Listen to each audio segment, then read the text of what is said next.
Good afternoon, good evening, good morning, maybe, wherever you are in the world, listening to this delivery of PMP Exam Tech Camp.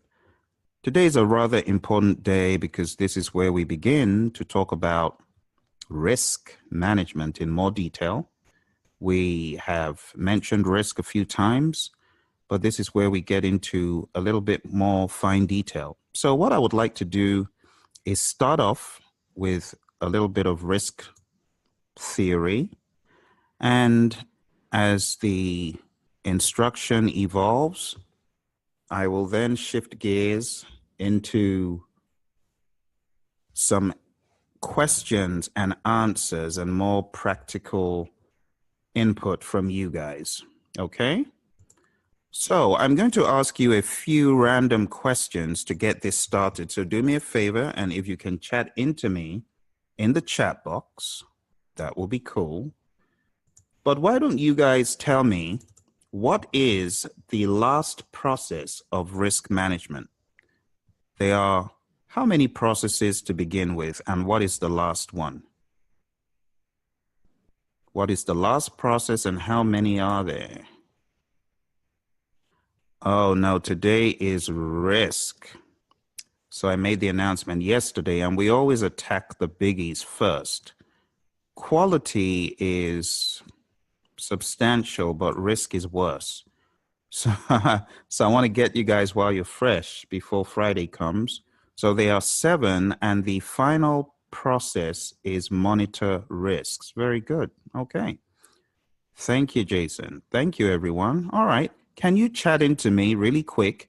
In which process do we use the tool and technique? Prompt list. Where is the prompt list used? Welanda and Donna say it's identify risks. And so says Jan and Cadian as well. You guys are all correct. It is identify risk. Well done. Can you guys tell me where checklists are used? Checklist. Checklist. Do you know? Same one. Identify risks. Very good. All right. Can you guys tell me where a stakeholder analysis is used in risk management? Where do we use a stakeholder analysis? Do you know? Stakeholder analysis. Stakeholder.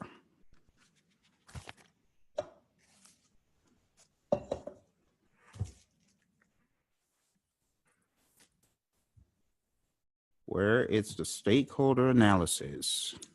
Krishnan got it, and so did Jan. Very good. It's plan risk management. Awesome. Okay. Well, let's dive into talking about what exactly happens here for a little bit, and we'll see how we perform as we go along. Okay. So, risk management, chapter 11. By the time we're done, our goal is to have spoken about the numerous tools and techniques, the numerous inputs and outputs, and we'll talk about the importance of the risk register and the risk report. And hopefully we'll be able to hit EMV, which is a big topic as well. And we'll talk about the difference between qualitative risk analysis and quantitative risk analysis. So risk could have different perspectives, depending on what side of the lens you are. Risk interacts with many other knowledge areas. Someone may only see a cost risk, and then someone else may see, no, that's a schedule risk or scope risk. So risk has many different dimensions, and different people perceive risk in various ways. Like in this one, this guy is seeing the positive risk, nuclear power company, the big money. The other guy says it's a risk because he's thinking about the safety concerns or whatever. So in any risk, you see positive and negative. And for that reason, when we really talk about what a risk is the possibility of a negative or positive occurrence. In other words, it's uncertainty that can impact the project. So project risk management deals with uncertainties that can impact the project, be they positive uncertainty or negative uncertainty. Sometimes the positive uncertainty overrules, and other times the negative uncertainty does. So in this image I'm showing you here, what is the negative risk? What is the negative risk in this image I'm showing you? What do you think? Is there a negative risk? Jan says death.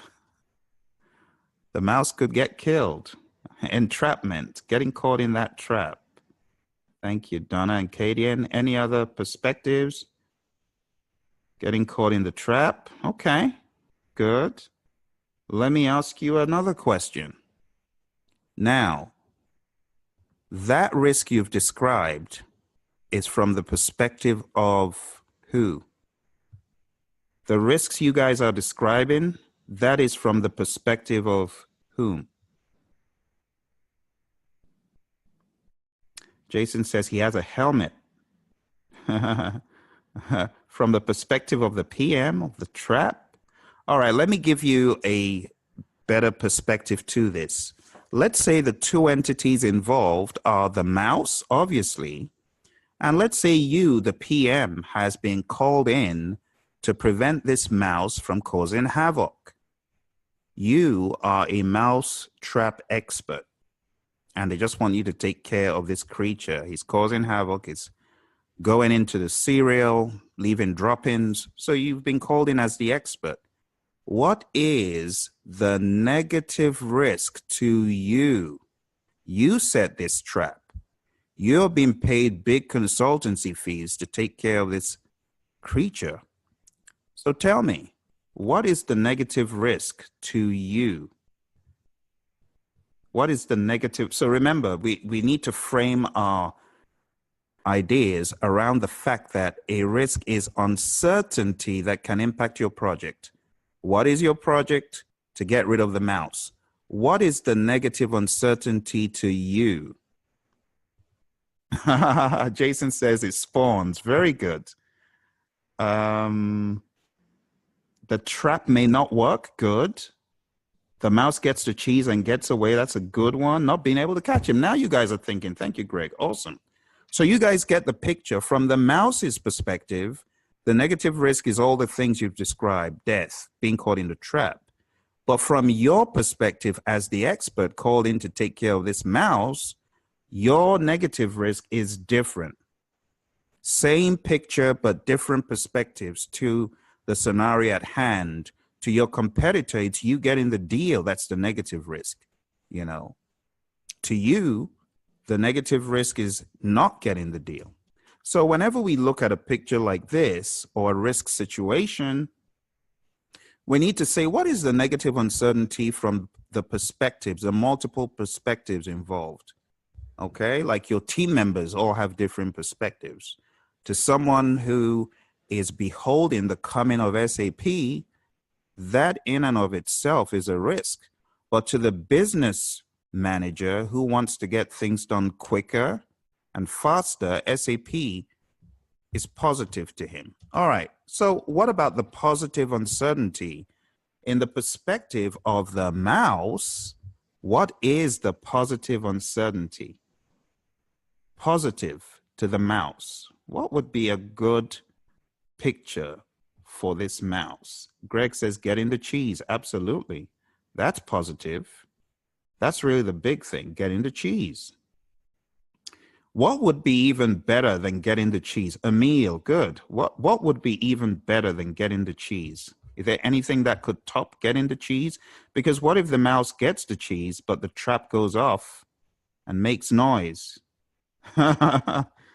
Maribel says, full belly and lives. Exactly. So there is an opportunity for the mouse here in not just the cheese, but in deciphering how the trap works. And if the mouse is clever enough and can decipher that, well, like Maribel says, for life, a full belly, like that's just going to be your ATM machine. That's the mouse's ATM. If the mouse can figure out how to keep getting the cheese. Yes, Willanda says getting the cheese and not trapped. Escaping death is very good, Donna. That's exactly what I was thinking as well. Escaping death. So that is ultimate for the mouse. Very good. Okay.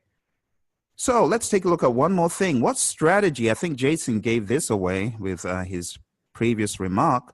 But what strategy has the mouse adopted from either positive or negative? You want to follow through with your thoughts on that, Jason? What is the strategy that the mouse has adopted?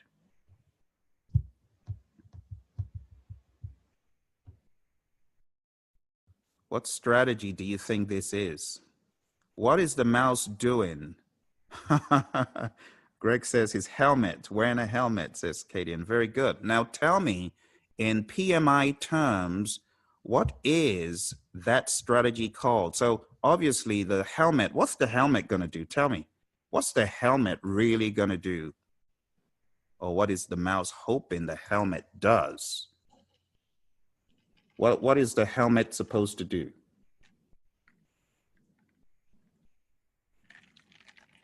Thank you, Jan. That's the word I'm looking for.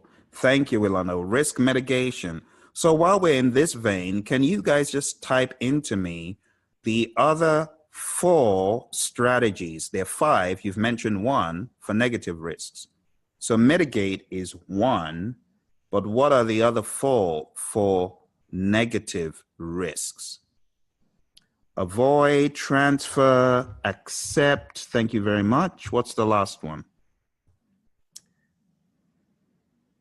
Avoid, transfer, accept.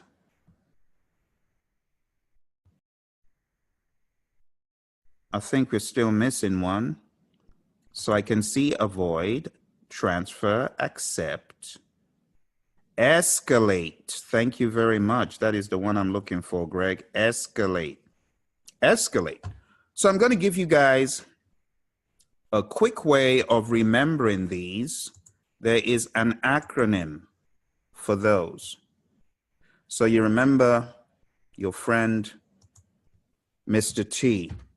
What was Mr. T's show called? You remember? What was Mr. T's show called back in the day? A-Team, you got it. So what is the A? Accept. What is the T? Transfer. What is the E? Escalate. What is the A? Avoid. And M? Mitigate.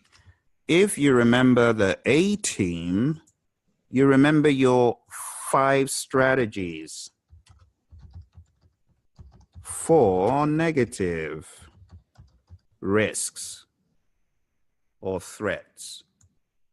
All right. So let's go for the positive.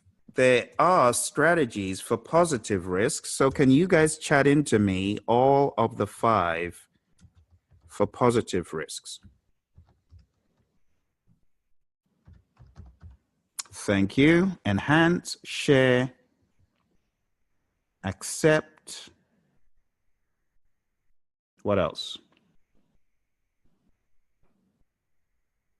Escalate, very good. And what's the last one? The one that is very aggressive. Yeah, you chatted in share already. What is the most aggressive of them all? In fact, think of it like throwing the whole kit and caboodle. There you go. Thank you, Jan and Krishnan. Awesome. So the little acronym for this is a little bit creative, but it is easy. Easy. So you got E, if you want that to be your exploit. A for accept, S for share, 1 E for escalate, and the other E for enhance. All right. So these 5 strategies on either side are going to be tested on the exam, and you need to be able to distinguish one from another. So let me ask you a few random questions, and you can just type in the strategy. Fail encounters a risk on his project and he feels he's not qualified to handle it. He tells his boss about it. What strategy is that? I'm not qualified to handle this. So he tells his boss. Thank you, Yolanda. That is a good answer.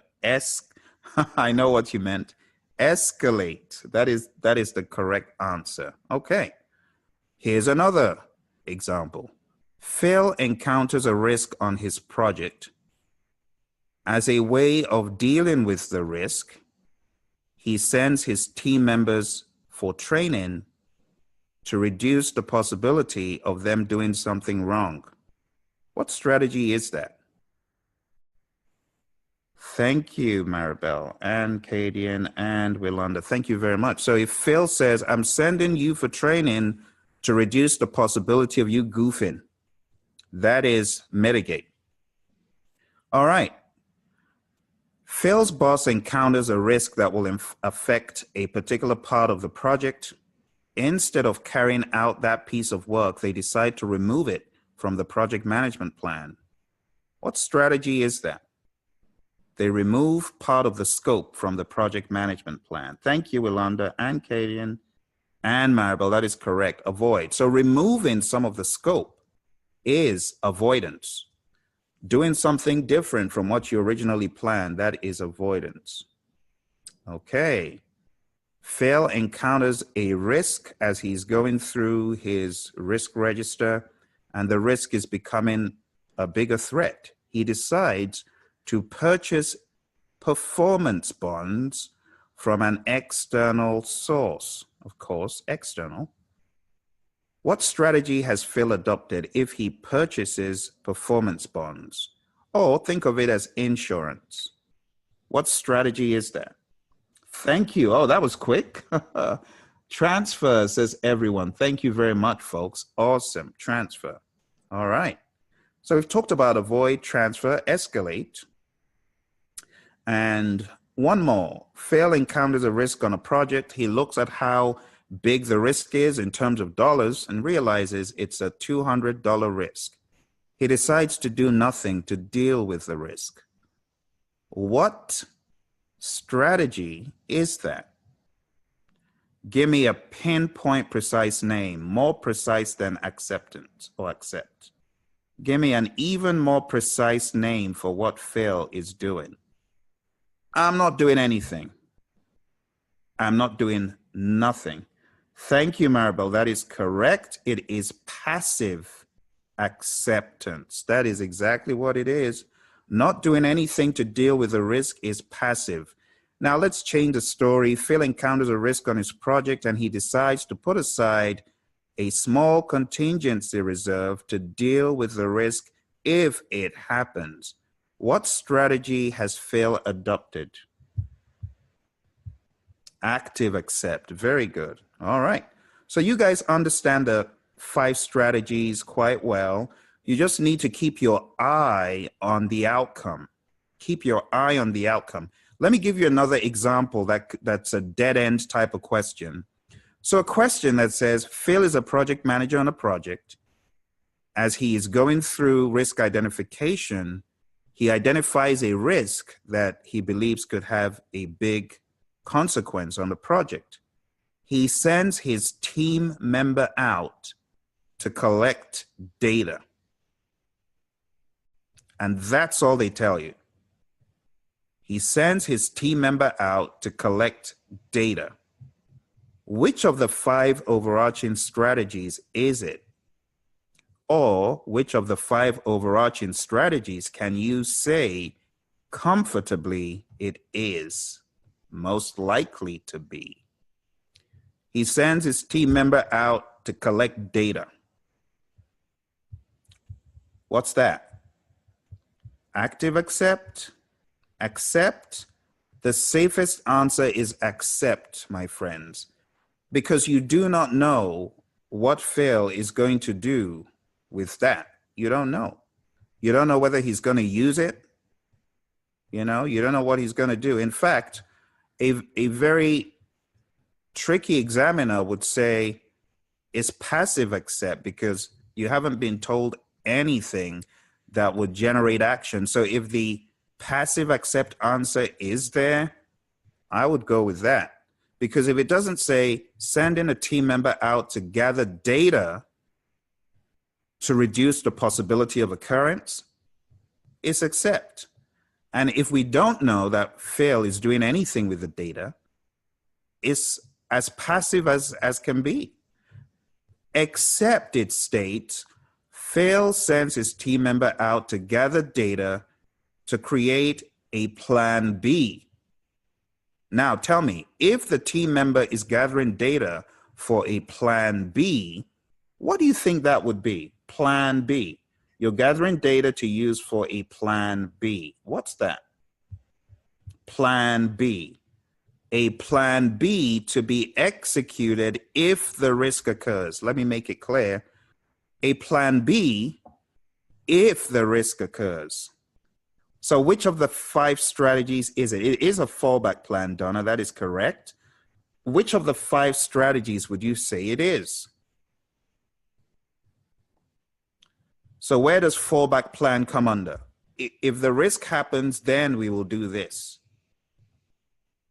So let me give you another clue. You're not using plan B until the risk happens, right? Contingency. It's also known as a contingency plan. So you guys know the terminology. A fallback plan is also known as a contingency plan. But it is not mitigate. Thank you, Yolanda. It is accept. So if you accept a risk, you can have the contingency plan. It's like an active accept. If the risk happens, then we will spring into action. If the risk doesn't happen, we are not doing anything. That is not mitigate. The difference between mitigate and accept, whether passive, active, whatever, mitigate is taking action before the risk occurs. You're doing something to reduce the impact or the probability before the risk happens. All right? This is a very important concept. If all you're doing is saying, oh, if it happens, then we've got money. If it happens, then we've got a plan B. That's just accept. Because you're not reducing, you're not transferring, you're not doing anything. So you need to be very comfortable in identifying when someone is not doing anything before the risk happens. It's accept. Here's $1 million. So what? You're not using it now. You're using it after the fact. Accept. But active accept. Oh, here's a plan B. If the risk happens, then we'll do this. Accept. Active accept. Here's $10. Active accept. Oh, just forget it. If it happens, it happens. We're not putting any money aside. We're not doing anything. Passive accept. So you got to be able to comfortably say, doing nothing before occurrence of a risk is accept. Doing something, like taking action to reduce the probability or impact, is mitigate. A lot of folks get these two mixed up on the exam. You need to be ready for those borderline questions. Oh, Phil identifies a risk could occur. He creates a robust plan to deal with the risk if it happens. It's accept. Because you're not carrying out your plan until the risk occurs. So this is some of the trickery that I want you guys to be aware of on the exam. Okay? Very good. Let me give you a few positive risk questions. Phil identifies a risk that could bring huge profits to the firm. He decides to implement a strategy that eliminates the possibility of that positive risk not happening. He decides to invoke a strategy that, watch this word, eliminates the possibility of the positive risk. Look out for the word not occurring. Okay, so Phil puts in a strategy that eliminates the possibility of the positive risk not occurring. What strategy is that? You guys got it. Very good. It's exploit. You need to look out for the word eliminate. That is your master key for exploit. Now, on the side of the negative, we also use the word eliminate for avoid. So watch this. In terms of avoid, we are going to eliminate the negative risk. You see, there's a difference here between eliminating the uncertainty with the negative risk versus eliminating the uncertainty with the positive risk. You see? So you need to be ready for the word eliminate if you see it. If it's positive, we're talking about exploit. The word eliminate distinguishes enhance from exploit. Enhance will not use the word eliminate. Enhance will use the word you are increasing the probability of a positive risk occurring, or you're increasing the impact of a positive risk, something to that effect. So beware of the terminology. It is really going to help you in the questions. Okay? Exploit is very strong. It's a complete elimination. Okay. All right, let me give you another one. Phil is a project manager on a project. He's working with certain chemicals. He discovers a chemical that could be the answer to a long-standing industry problem. He decides to give some of the positive risk responsibility to a partner. What strategy is that? You got it. You got it. Very good. It's share. Whether you give 100% or 10% or 20%, as long as you're bringing in that third party, you're talking about sharing. Phil discovers that this risk that he's identified on the project could really help the organization, but he feels he's not qualified to deal with the positive risk. He calls his business unit leader to share the risk with him. What strategy has Phil adopted?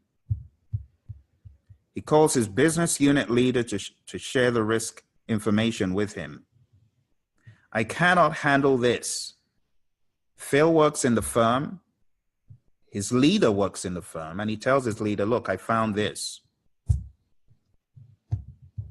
Remember, it's a positive risk. I found this positive risk that could really help our organization, but I'm not qualified to deal with it.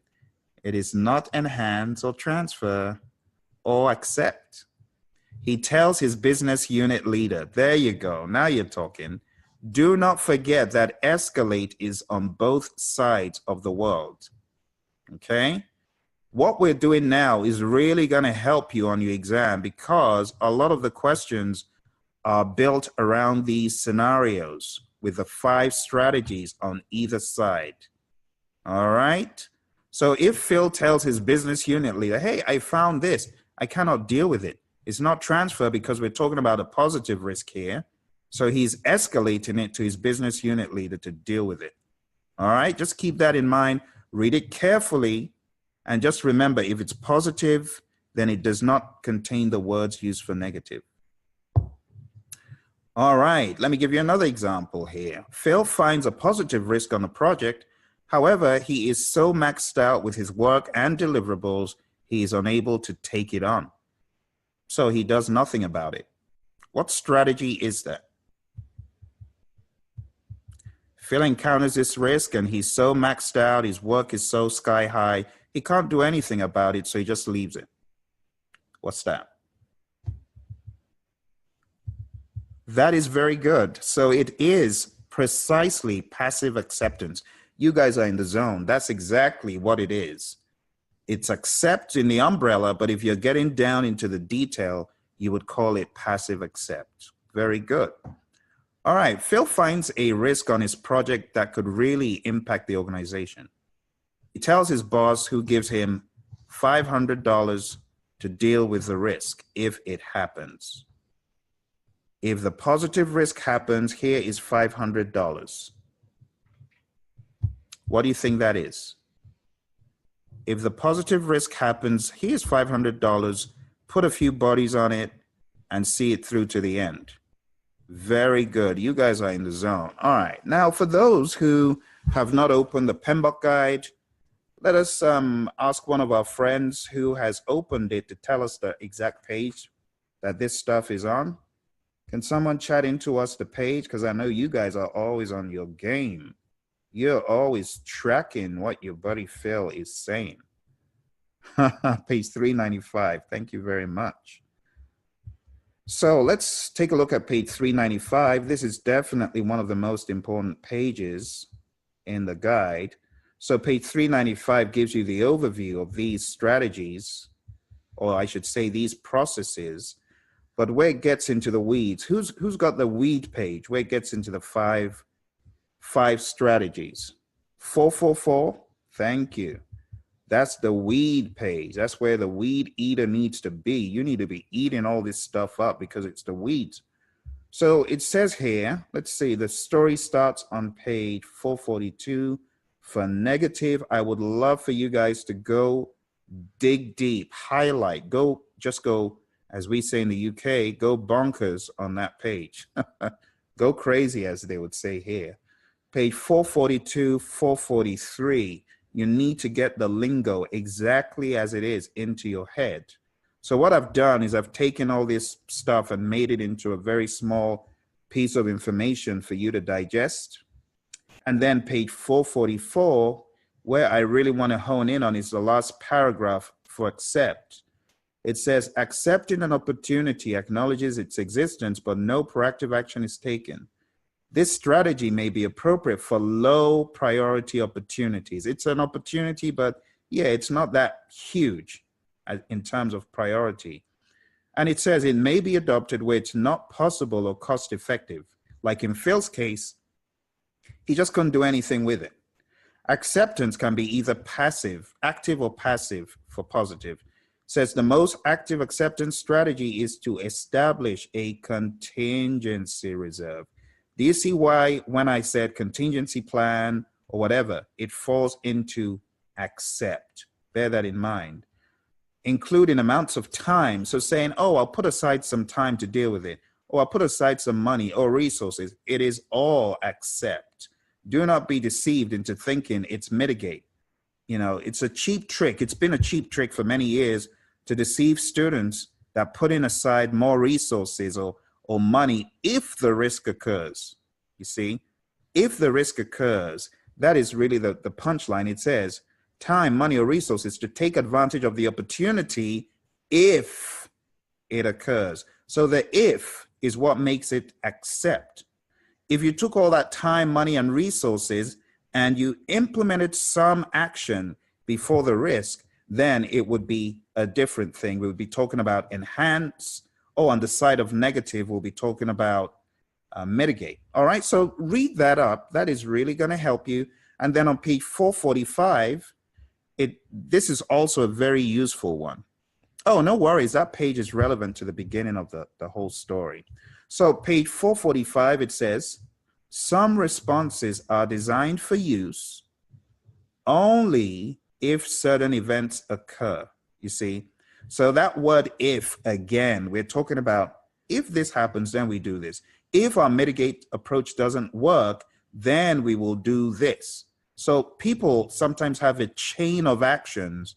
If this doesn't work, then we're going to do this. So let's read. It says, for some risks, it is appropriate for the project team to make a response plan that will only be executed under certain predefined conditions if it is believed that there will be sufficient warning to implement the plan. Events that trigger the contingency response, such as missing intermediate milestones or gaining higher priority with a seller, should be defined and tracked. Risk responses identified using this technique are often called contingency plans or fallback plans and include identified triggering events that set the plans in effect. Again, the word trigger or risk trigger is a warning sign that a risk has occurred or is about to occur.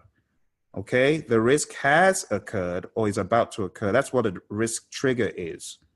So be aware of the term trigger or risk trigger. Now going into the next page, page 445, this is outside the realm of the project manager's responsibility.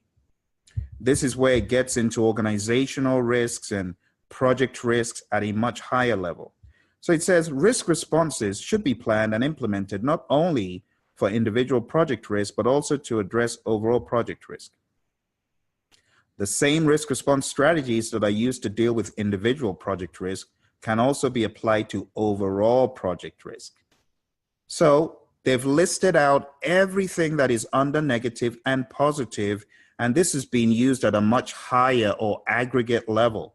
So avoid, exploit, you see they put them together because they're the mirror images of each other. Avoid on the negative, exploit on the positive, transfer on the negative, share on the positive, mitigate on the negative, enhance on the positive, and accept for whatever negative or positive. So it is good to be aware that this stuff right here can be used for either your project, individual project risk, or overall project risk. So again, I would like you to go into those, read the examples they're given. It is really going to help you exam. You can see some of the examples that they have given. It says in avoid, an example of avoidance at the overall project level would include removal of high-risk elements of scope from the project. Where it is not possible to bring the project back within the thresholds, the project may be canceled. So that's most extreme, canceling the project, but that is an avoid strategy at the project, overall project level. Exploit, an example of exploiting the overall project level would include addition of high benefit elements of scope to the project to add value or benefits to stakeholders. Alternatively, the risk thresholds for the project may be modified within the agreement of key stakeholders in order to embrace the opportunity.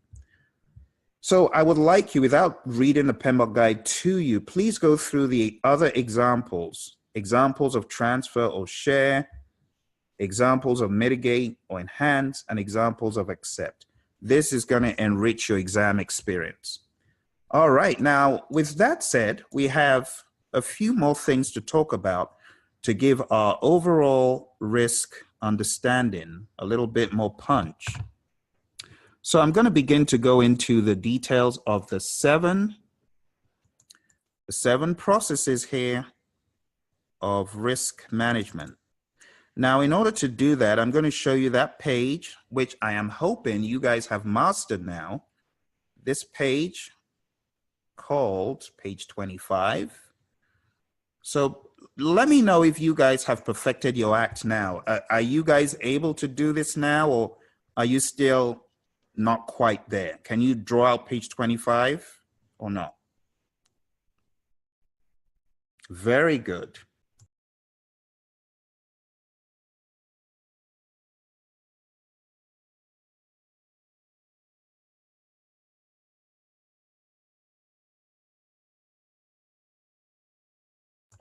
All right. Well, I'm glad to see a few people can. For those of you that are not able to, daily whiteboard. You need a whiteboard. I've got whiteboards all over the place, big, small, medium. You need to have a whiteboard, and that needs to be your obsession daily until you get that page down. Then the next level is for you to begin to identify the outputs like this. You should be able to look up, develop project charter and say, oh, these are the two outputs, project charter and what? The assumption log. Identify stakeholders. Oh, my output is a stakeholder register. Develop project management plan. My output is this. Plan scope management. My output is requirements management. You guys need to get to this level. If you are taking your exam in the next 30 days and you do not know all of the major outputs, I want you to go listen to that audio I gave you again and again and again. You need to get all of the major outputs down, pat. I'm going to give you a quick on the spot test. Can you guys tell me, without looking at your book, of course, name any of the outputs of the process called plan procurement management? Any of the outputs that comes to your head, type them in. I know it's a different knowledge area, but let me give you a quick test and see how many of these you can cough up. Thank you. Procurement management plan. Not that. Not that. Nope. Nope. So the only one that we've got so far is procurement management plan. You see what I'm saying? There is procurement strategy. There's procurement, so bid documents. Yeah. You got to know that stuff, folks. Look, you got to know it. You got to know it even more than your buddy Phil. There are 7 unique outputs. 7 unique outputs from plan procurement management. Thank you. Procurement statement of work. Okay, you've woken up now. Make or buy decisions. Very good. And that's why I'm doing this all over again for those other chapters. But I'm trying to get you to see, folks, knowing page 25 is good, but it is not enough. The next level is knowing all of the major and unique outputs. So I want to challenge you next week. That's going to be your goal, to be able to get this table down and to be able to begin easily just calling out the major outputs from every one of these processes. All right. So let's take a look at what we've got for tonight in risk. So going to risk, you can see it's a 7-headed beast. It is huge, huge. So we've got plan risk management. Someone says, Phil, I've never done risk management in my organization. I've never seen what a plan for managing risk looks like. A plan for managing risk is a very simple document. A risk management plan, very simple document. I'll give you a picture here really quick. So if you take a look here, you can see the risk management plan. This is just a plan for how to manage risks. What processes are you going to put into your project for managing risk? That's really what this is. So the purpose of the document is really to define how risks are going to be managed from start to end. How are we going to do our risk management in general? What is the procedure and approach in general? How are we going to identify risks? How are we going to prioritize and analyze risks? See? And then at a high level, you can begin to knock together what the tools and techniques will look like, how you are going to score the risks, how you're going to prioritize the risks, so on and so forth. But that is very high level, okay? We're doing high level for now. Let's go back to our PowerPoint. So that's that at a high level. The next one under plan risk management is identify risks. And this is where the risk register is formed. And there are different variations of risk registers. I'm going to show you a very simple one. Right here, we have the risk ID. So we identify the risk. But then we also need to identify the cause of the risk. What is causing that to happen? So to give you a very quick model, it could be the risk is the risk of falling in the workplace. What caused it? Okay, that was in the way. It happens and happens time and time again on the job site. Someone trips over something. All right, so, no, that's a risk ID, I beg your pardon. Risk here, risk ID is going to be like, just label it, 001. So that would be your risk ID, that would be the cause, that would be the risk. The effect of the risk could be broken bones and other things. Okay, so you could have multiple effects from one risk. You could also have multiple causes of a risk. And what your main goal is in finding the cause is to eliminate the root cause. If you eliminate the root cause, then you are invariably taking care of the risk. The next thing that we have here is going into the qualitative risk analysis. So when you are doing your cause, risk, and effect, I'll just make it yellow. This is really your identify risks right here. Identifying this in the PMI's model of cause, risk, and effect, this is identify. All of this is identify risks. Okay? So when you think of identify risks, you got to think of cause, risk, and effect. Okay? Cause, risk, effect is identify. It's nothing else. Don't let them trick you into thinking that it's no, it's not qualitative. Finding the cause and finding the effect is still identify risk. Now, when you begin to get into severity, if you will, high, medium, low, this is where you're getting into qualitative. So I'll just make that green. This is getting into qualitative risk analysis territory. The moment you're qualifying it as high, medium, low, you are getting into qualitative. Also, the probability ratings and the impact ratings, this is just another way of you doing qualitative. Okay? This is just another qualitative approach. I call this one being a bit lazy. So, you know, doing high, medium, low, in my mind, is a little bit lazy. It's a bit lazy in my opinion. But when you put numbers into it, like 1 to 5 or 1 to 10, now you're becoming a little bit more intentional in your risk analysis. Because it's easy for someone to say, oh, that's a high risk. What do you mean by high? High in terms of cost, or high in terms of schedule, or high in terms of scope? What do you mean? Do you mean high in terms of probability? You see, it could be very ambiguous, and some firms use high, medium, low, and I don't think it's good enough. So if you're in one of such organizations, you need to make change. Get people to stop doing high, medium, low, and get them to start using this scale, some sort of scale. Okay, the easiest scale, 1 to 5, 1 to 10. Ideally, in the PMBOK guide, they usually weigh the impact scale more, you know, because impact is everything.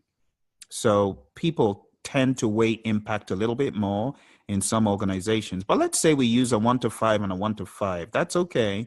But what you do need to remember is this stuff is all qualitative. This is all qualitative risk analysis. Okay. So when you put in your numbers on a scale, you are not quantitative. So don't let the question trick you by saying, oh, you got numbers 1 to 10. It's still qualitative. Why? Because anyone could say on a scale of 1 to 10 on my project, it's a 3. Is a 3 the same on my project as it is on Jason's project? No. What about Donna's project? No. They all have a relative ranking system. It's a relative ranking system. That's what it is.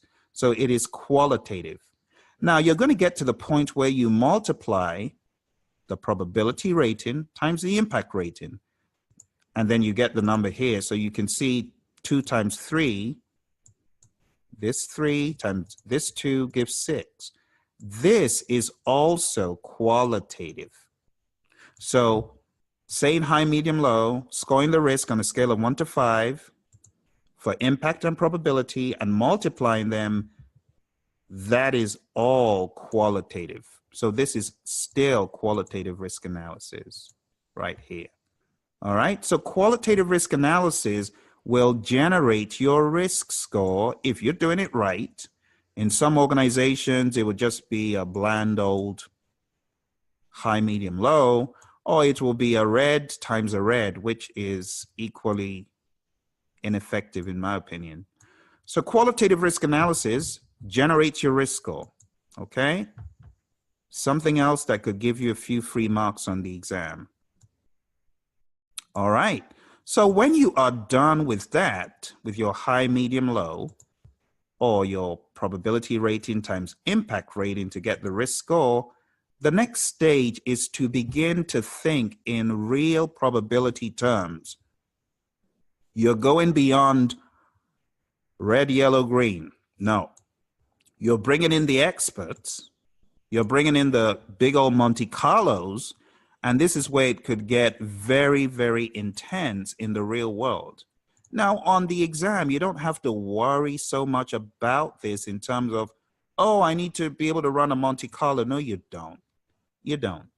But I often tell people who are very keen on knowing more about this to go check out a particular website. It's Palisade.com, Palisade.com. This is probably the best way for you to get superb Monte Carlo training because very few people use it and very few companies actually can support Monte Carlos or need Monte Carlos. See?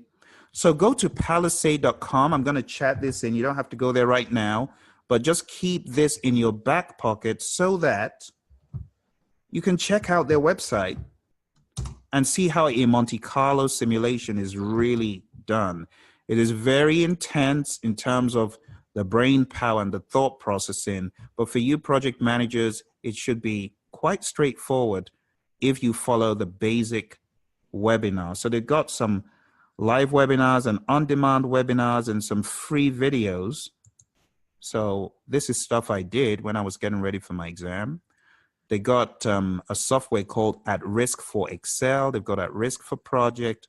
I think back in the day, the first one I found was At Risk for Excel. I was quite impressed at how they were able to model the project and just predict stuff using a very simple add-on to MS Project or Excel. All right, so go check that out, and I'm sure it'll give you a good run for your time.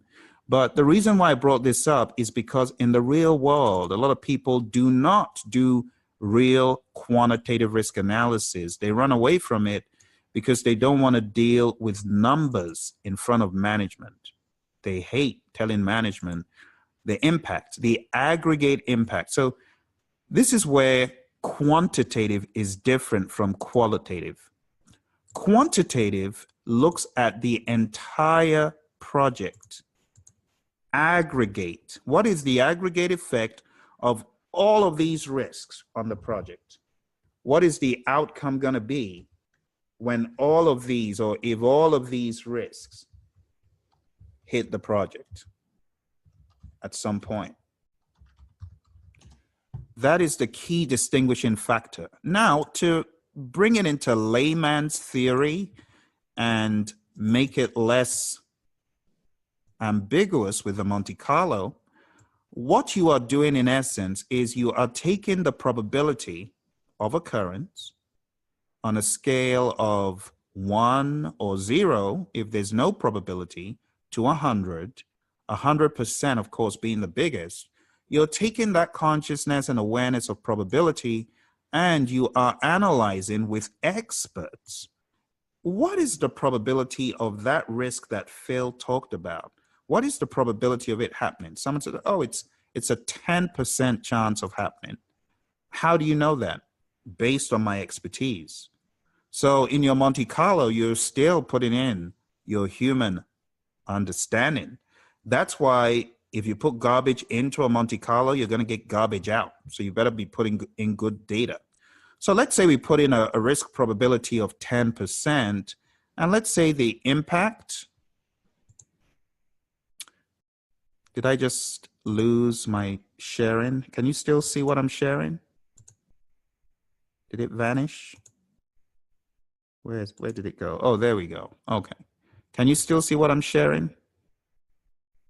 Yes, exactly. And I will come to that exactly. So quantitative risk analysis, my friend, in order to really think of it well, you need to think about probability on a scale of 0 to 100. If you toss a coin, the probability of getting a heads is a 50, 50%, tails, 50%. The risk impact in this case is $5. So the risk magnitude You got to be familiar with these terms, my friends, on the exam. The risk magnitude, EMV, expected monetary value, is another term you might have heard, is going to be probability times impact. So you probably remember that formula. EMV is equal to P times I, probability times impact. So if we put a few more in here, this is the idea. The idea is to assess all the risks in terms of their probability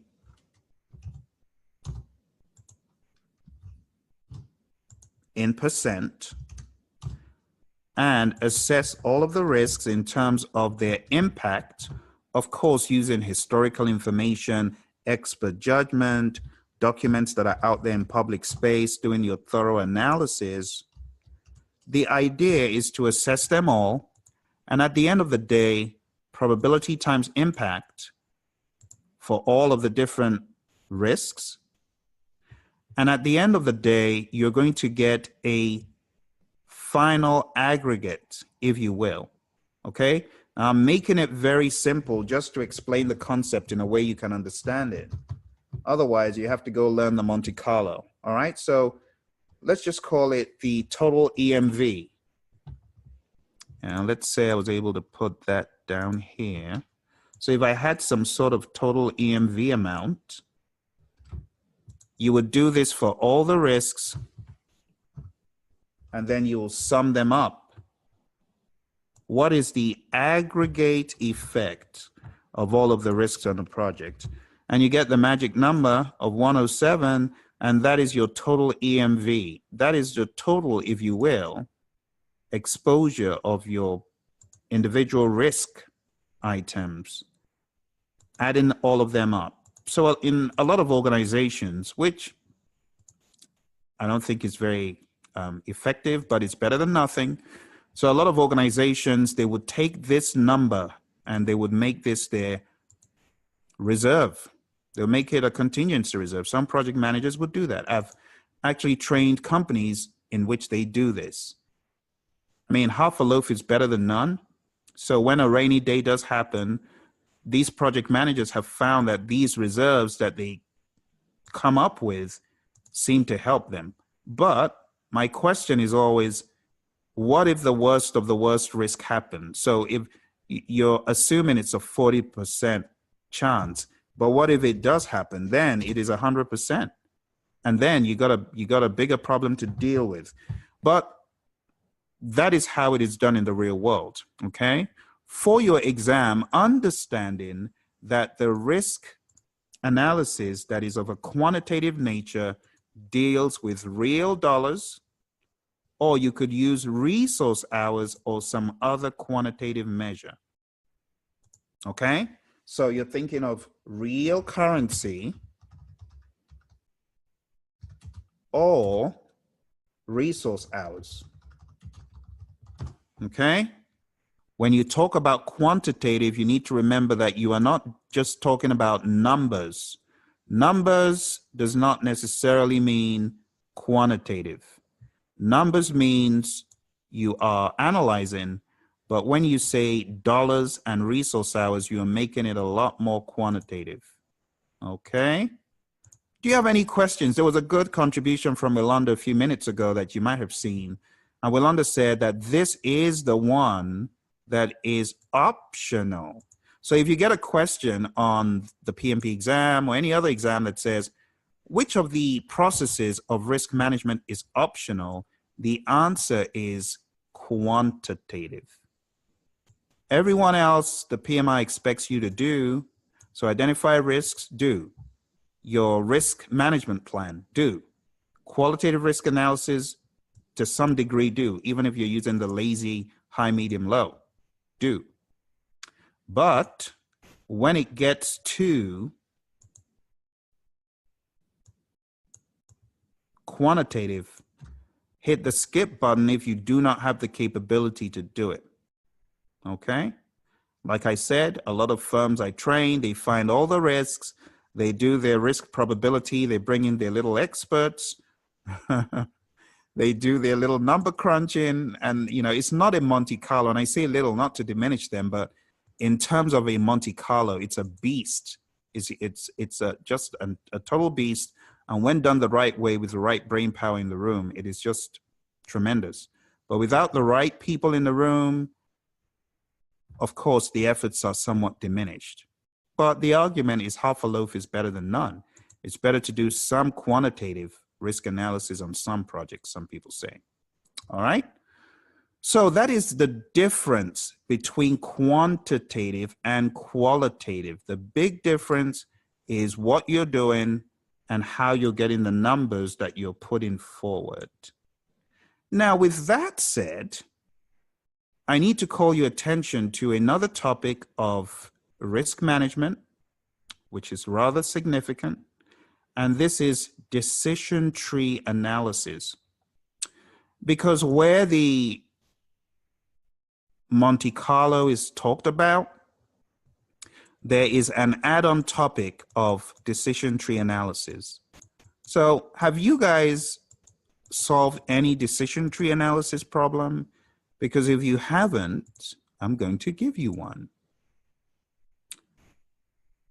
I'm going to set it up a little bit, try and make it as easy as I can at first, and then we're going to have to go a little bit deeper. All right, so here is the idea about decision tree analysis. Let me share the whiteboard. So the dogma regarding decision tree analysis is in the PMBOK guide. I'm going to open my electronic version. And the best page to study this is where you've got that notorious example on page 435. Okay? It says here, decision trees are used to support selection of the best of several alternative courses of action. You see that, page 435? Okay? It says alternative paths through the project are shown in the decision tree using branches representing different decisions or events, each of which can have associated costs and related individual project risks, including both threats and opportunities. The endpoints of branches in the decision tree represent the outcome from following that particular path, which can be negative or positive. The decision tree is evaluated by calculating the expected monetary value, the EMV. There we go again with EMV. So calculating the EMV of each branch. That is how you do your decision tree analysis.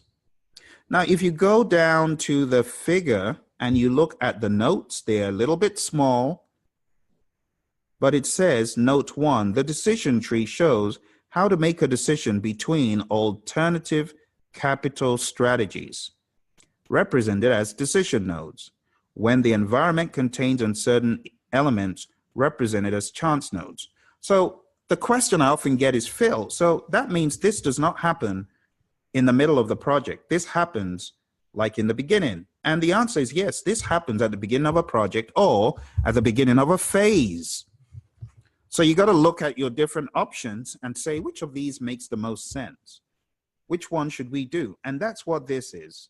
So let's read. The more you can understand this language, the better it's going to be for us on the exam. So it says here, a decision is being made, note 2, a decision is being made whether to invest 120 million US dollars to build a new plant or to instead invest only $50 million to upgrade the existing plant. For each decision, the demand, which is uncertain and therefore represents a chance node, must be accounted for. For example, strong demand leads to $200 million revenue, and you can see that. So let us uncover what exactly is happening here. I know some of you are already like all over this, but for the sake of those who are not, we have this project, build or upgrade. And it starts off with the project box, that shows you this is the situation at hand. And it is, should we build or upgrade? Build or upgrade. And then you can see the legend. Decision nodes are those squares. Chance nodes are the circles. And the end of the branch is that triangle. So it starts off with building the new plant as an option. And you can see that node going into that first possible choice, if you will, because you're really making a decision. So without drawing the decision node and getting all fancy, I'm just going to draw arrows. This is a point where you make a decision. So on the exam, if you need to draw an image, you need to remember, okay, this is a decision versus the chance of gain or loss. So you make a decision here to build. I'm going to build a new plant. So if you build a new plant, you are going to be investing 120 million. This money is very important because the money you are investing is ultimately going to affect your profit. So you do not want to forget that you are investing 120 million. So for that reason, I will put this in a different color just so you do not lose sight of the monies. The monies are important. So let's put that in red. Invest 120 million. Okay. In the same token, you could decide to upgrade the plant. Okay, but we will come back to that later on. Let's just focus on what happens if we build a new plant. If you build a new plant, there is a chance node. Just remember that. And the chance node is there could be a high demand or strong demand, and then there could be a weak demand. So they would likely give you a question that says, your project manager or you're a business manager, you got two options to either build or upgrade. They will dress it up and explain it like you can see in note 2. All right. So here we can see there is a chance. How do we know these chances? Through analysis, through market research, through historical information of comparable endeavors. But whatever the case, we get data that tells us, oh, there could be a strong demand. If there is a strong demand, there's a possibility that your revenues could be up to 200 million. So if there is a strong demand,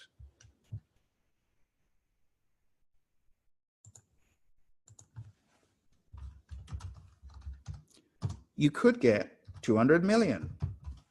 It doesn't sound bad, especially since we only put in 120 million. But there could also be a weak demand. So there's a possibility of a strong demand, but there's also a possibility of a weak demand. So you got to look at both sides to the coin. If you take a look at the percentages, that is what tells the story of what is happening here.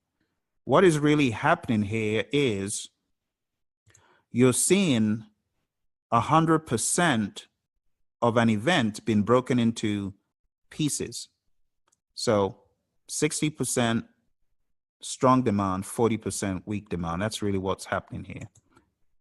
It adds up to 100 typically on these questions. There's some they may try to trick you by not letting it all add up to 100, but it typically does. So if we look at the weak demand,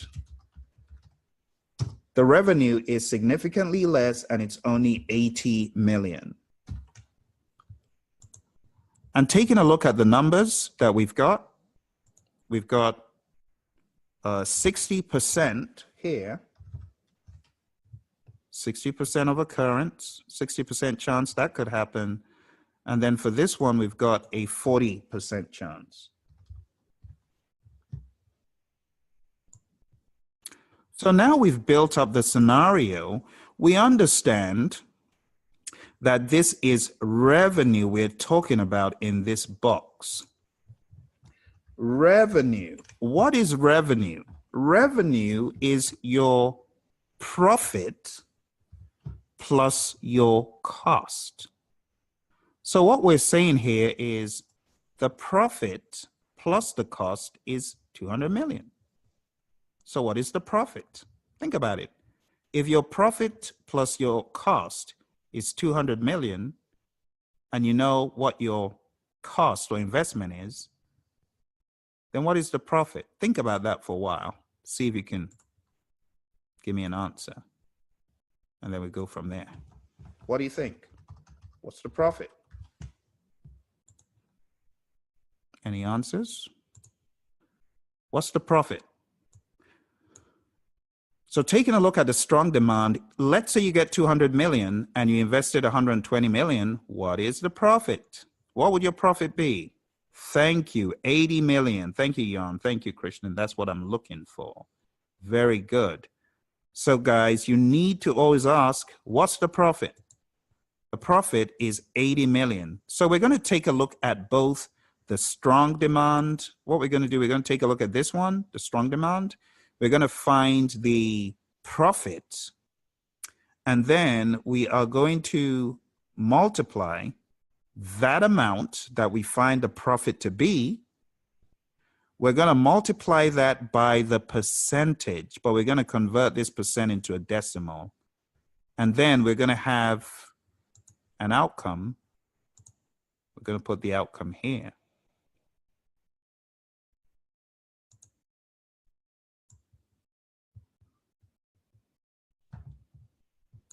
Oh, let's do that in blue. All right. So we're going to put our outcome here so you guys can keep track of what is happening.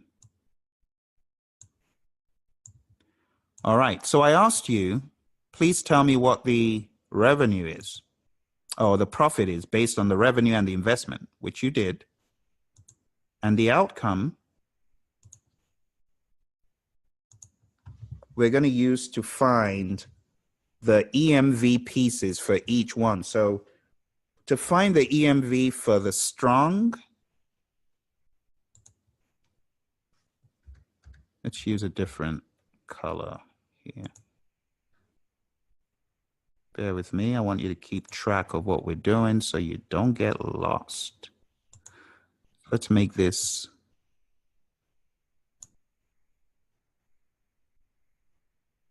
yeah, that should work. Or yellow. Yellow.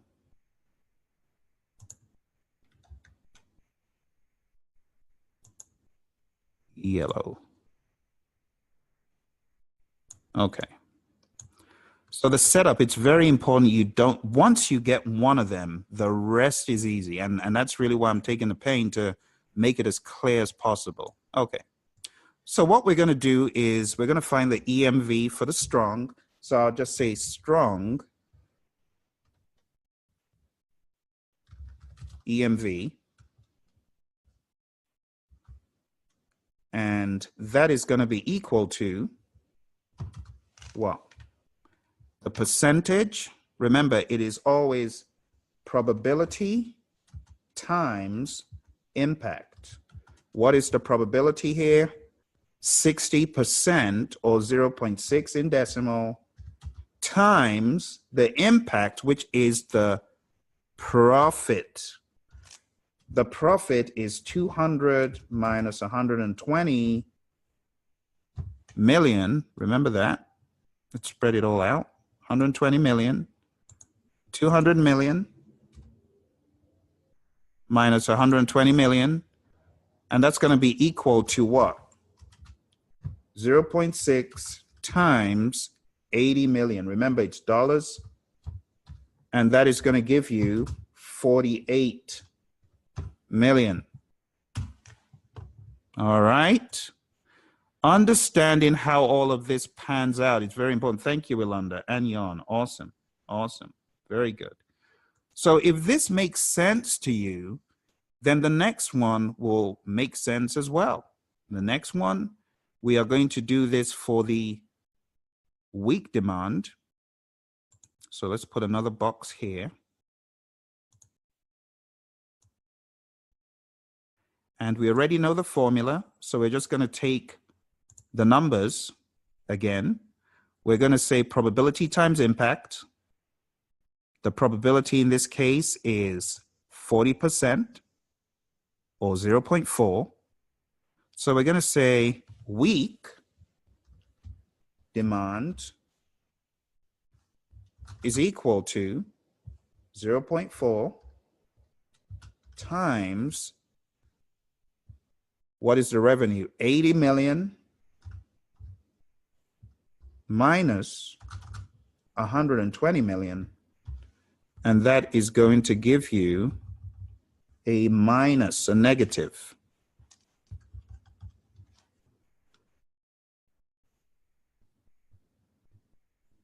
See that? And that is going to be 0.6 times, or 0.4 times minus 40. Minus 30, I beg your pardon. 90, oh, did I get that wrong? Is it 90? Oh, I'm so sorry. So the weak demand is 90. I did not see that. Okay, so let's put 90 in here. And this is going to be 0.4 times. So you already know it's weak demand. Let me take that out. It's going to be 0.4 times 30. 30 million. And that's going to give you what? 12 million. And then minus 12 million. I'm sorry, minus 12 million. I need to put my glasses on. Okay, minus 12 million. All right. Now let me tweak this up just to show that this is 90 million. Okay. So here we go. 90 million weak demand. Weak demand is 90 million. All right, so that is how the setup is. And at the end of the day, you get 48 million and you get minus 12 million and you add them up. So let's put that here.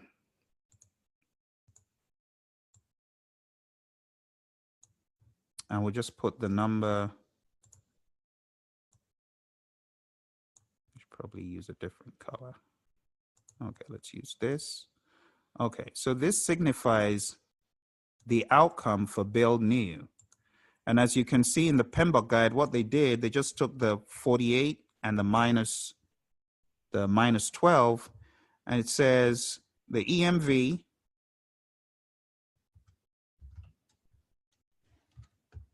is equal to 48 minus 12, and that is equal to what? 36 million. All right, so I'm not going to spend all the time going through the next branch. That should be quite straightforward for you guys to do on your own.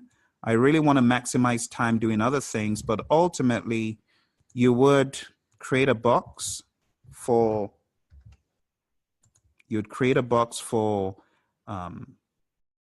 the upgrade plant. And if you look in the PMBOK guide, you see the solution to everything else. You just keep following. Same thing I did, just follow along, create the boxes, understand what you're doing. And ultimately you get to the point where you do all the math and then you compare this for build new to what you're going to get for upgrade. Okay, so the box here, ultimately upgrade, you're going to have the final solution give you 50, no, I beg your pardon, going to give you 46 million. So you're going to say 42 plus 4, and you're going to get 46 million. So upgrade EMV is going to be 46 million. And from your analysis, you are going to choose upgrade because that gives you the best bang for your buck. Okay, it gives you the best outcome, the highest EMV. That's really what you're going for. Okay, now with this in mind, can I give you guys a problem to solve? Because I really want to make sure you guys can do this. Can I give you a problem to solve? Are you game? Oh, where did the 90 come from? So we're under the 90. I put 80 instead of 90 previously. It should have been 90. And they'll give you all that information. I'm sorry, I missed a lot of the chats. Okay. Yeah, does it all make sense? Does anyone have any questions? Thank you, Greg. I'm just seeing your chats. Thank you, Donna. I actually missed that like right from the get-go. Yeah. So those of you following along, you should be all caught up and understand the book. Taking a look at the PMBOK guide, page 435, I just did not see properly. I should go get my glasses or make my iPad brighter. I should probably make it brighter. There we go. All right. So Willanda says you would go with a higher number. Yes, you would go with the higher number because the higher number shows you bigger bang for your buck. So here we're looking at positive risks. We're looking at the opportunity. The larger the opportunity, the better. If you're looking at negative risks, then of course you would want the lesser. But we use this to explore, as they said, opportunities. Okay. I believe some people would probably use this for anything. You could if you wanted to. All right. So let us go to the problem I had. I just wanted to give a preamble for those who are not quite used to this. But now it's time for us to take a look at an actual decision tree analysis problem. I would like you guys to attempt doing it closed book. So just act like you do not have the PMBOK guide in front of you. Just act as though you've seen all of this for the very first time outside of, or seen this on the exam, I should say. Okay, so there's a lot of text. I want to give you guys an example of what you could get. I want to make it too easy by giving you an image. So all I'm going to give you for now is text. So here we go. I'm going to give you 5 minutes to solve it and just exercise your risk management muscle. Here we go. All right. So you are the CEO of Amuse Me Inc. and you should know what to do. I'll be back in 5 minutes to see what you come up with. Have fun.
Okay, I'm going to give you a little timer so that we can keep track.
All right, it seems like our time is up. So, what is the EMV for either option, and what did you figure out to do?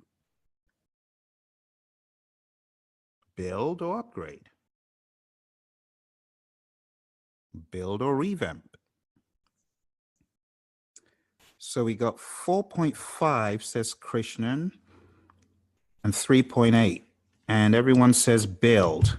So let's see what the answer is. Here is a solution. So you drew out your nodes and all that stuff, and you got to the point where you realized this was the picture. You throw in the revenue and subtracted the investment. You did that for both the weak and the strong, and you got 4.5. Lots of you got 4.5. Awesome. Very good. And you did the same for the other option. For revamp, you got 4.2 and 0.4 and 3.8. Bravo. Build new. Fantastic. So you guys, I expect you guys to be able to just have fun with this stuff when you find it on the exam. Very, very good. Okay. Well, after an exercise like that, I kind of make it mandatory for you guys to get a couple of minutes. So I'm going to give you a little bio break. I'm going to let you stretch your legs, grab a drink of water.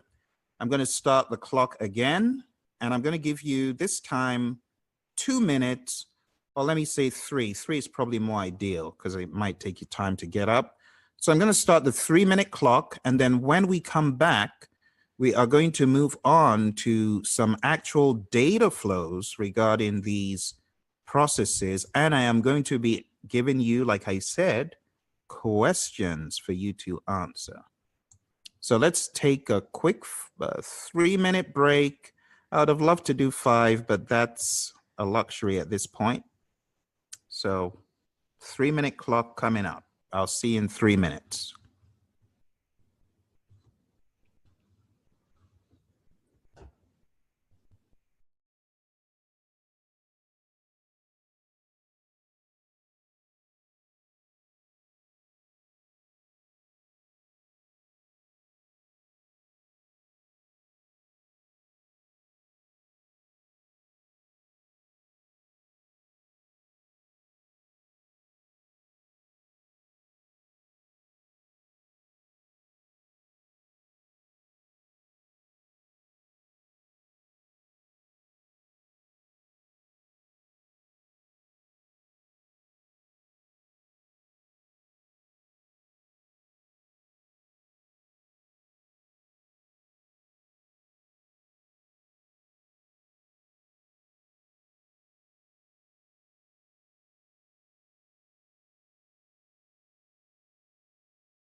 almost up. That's it. Time up. Well, let's get moving again.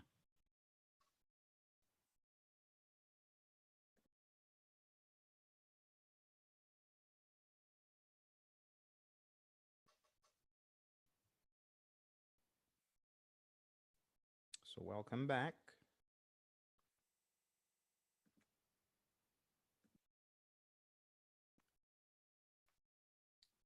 So we're going to accelerate a little bit here, and we're going to take a look at a few more deep details, maybe a few deeper details. And I will ask you questions as we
Okay, I think you guys just lost me.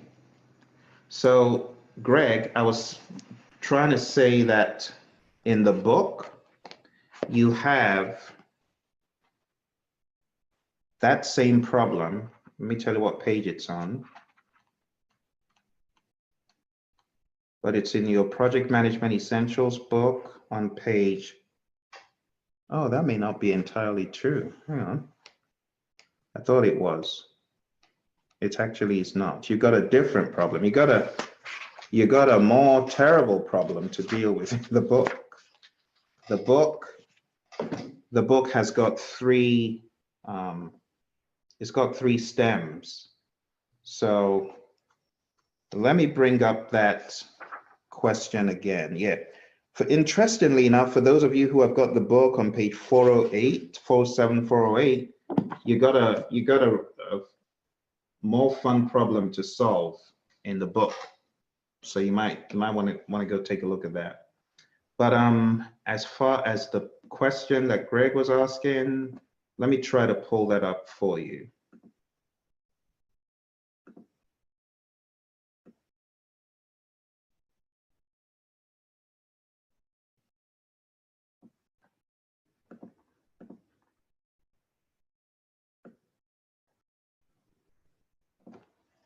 Okay. So I will just give, do you want the text or do you want the image? Do you want the image, Greg, so you can take a screenshot? Or which one? Image? Okay. So let me show you the image first.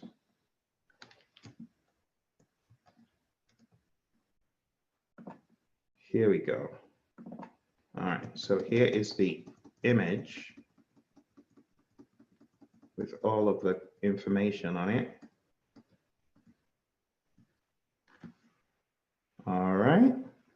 Krishnan says the net path value payoffs minus cost along path. Does this mean net path value is, yes, net path value for the build new. So if you look at build new, right, it's broken into two. So you have to find the path value for strong demand, path value for weak demand, and add them up. And that is the net path value considering the strong and the weak. So yeah, the net path value is 4.5 in the case of build new. And oh, you're looking at the previous problem. Are we looking at the previous problem or this one? Oh, you're talking about the PMBOK guide problem or this problem? So the net path value, yes. So the net path value here would be 4.5 for build new and 3.8 for revamp. Yeah. All right, very good. Well, let's get a move on again so that we can hit our quota. We have got a few more key pieces to address. There is quite a lot of stuff in this chapter. Okay. So what I'm going to do is just drop some gold, as I typically call it, for this section. I call it getting to the gold zone, just so that you know what you could face on the exam. There is a lot of content I really wish I could talk about tonight, but I don't think we're going to have the luxury of doing that. So unfortunately, we may not be able to do as I had hoped.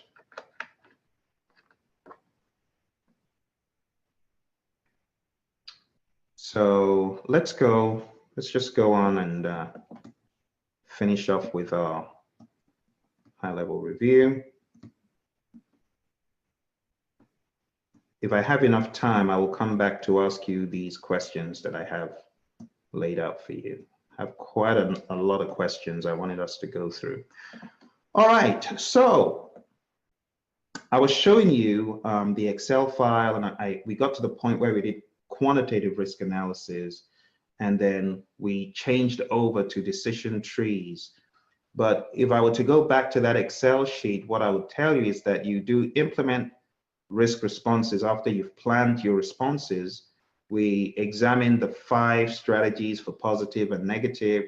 So in your risk register, you could also document what those would look like. Okay. Now, I should probably show that to you just to bring it 360. So let me show you that piece of the missing piece of what happens in plan risk responses.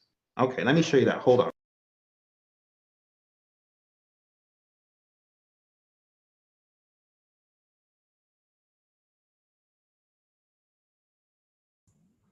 So let's go back to that Excel sheet.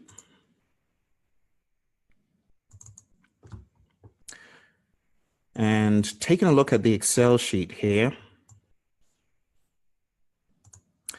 we have a column for risk owner, a column for risk action owner, and we have a column for risk response. So this is where you would describe the response. See?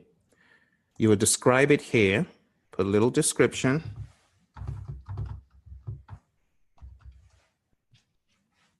Describe the response. You would also put in the name of the risk owner. In other words, the person who came up with the idea for you to counteract the risk in a particular way described in the response, or the person whose objectives are being affected. So the risk owner is Phil. The risk action owner is the person who is carrying out the risk response. So Jill will carry out this response. And let's say it's a mitigate response. We would say, oh, this is mitigate. Okay. So all of the stuff we're doing here, we call it planning our risk responses. This is plan risk responses.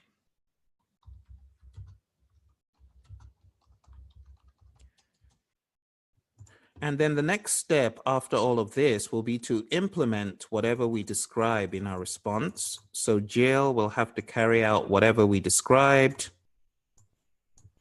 Phil, she'll report to Phil and tell Phil, hey, this is what happened, or these are the problems I'm facing. And the status should be kept. So we could say it's been implemented, or you could say the risk has passed, or you could say it's closed, and however you want to, peg the status. But the bottom line is your monitor risks is when you're now going to be doing this. So you can think of this as a way of you tracking. This is really more of your monitor risk than anything else. So monitoring it, making sure it's right where you left it, and so on. So you can say this is monitor. And your implement risk responses, you could also have some sort of tracker for your implementation. You could have a kind of implementation report of sorts, or some implementation status or update, whatever you want to call it. Now, this is not in the PMBOK guide, but this is how you would do it in the real world. In the real world, you want to keep track of what you're implementing, when it was implemented, what the result was, or result, or what have you. So you could call this implement.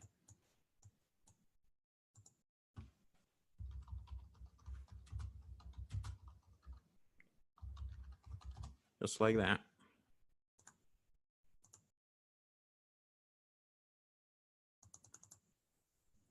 And then monitor risks over there.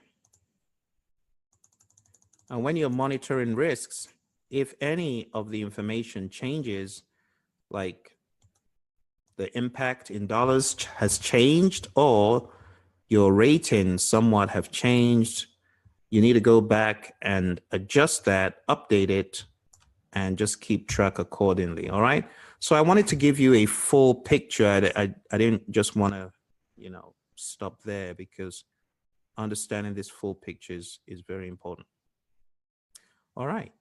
So let's go back to what I was showing you along the lines of what to expect on the exam.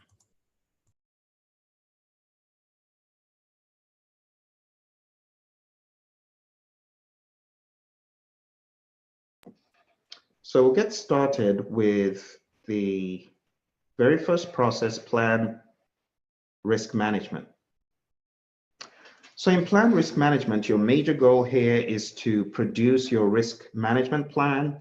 And part of putting your risk management plan together is going to involve you analyzing your stakeholders to know how they react to risks based on their attitudes, their tolerance. Are they risk tolerant?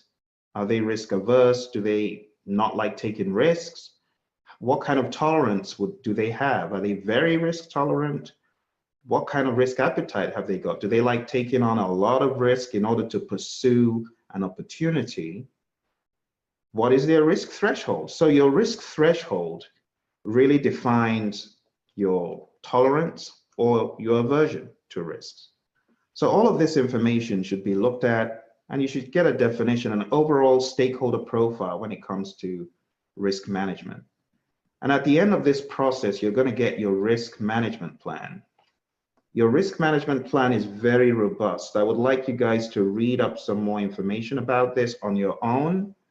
But for the sake of our class today, I'm going to show you very rapidly what is in here.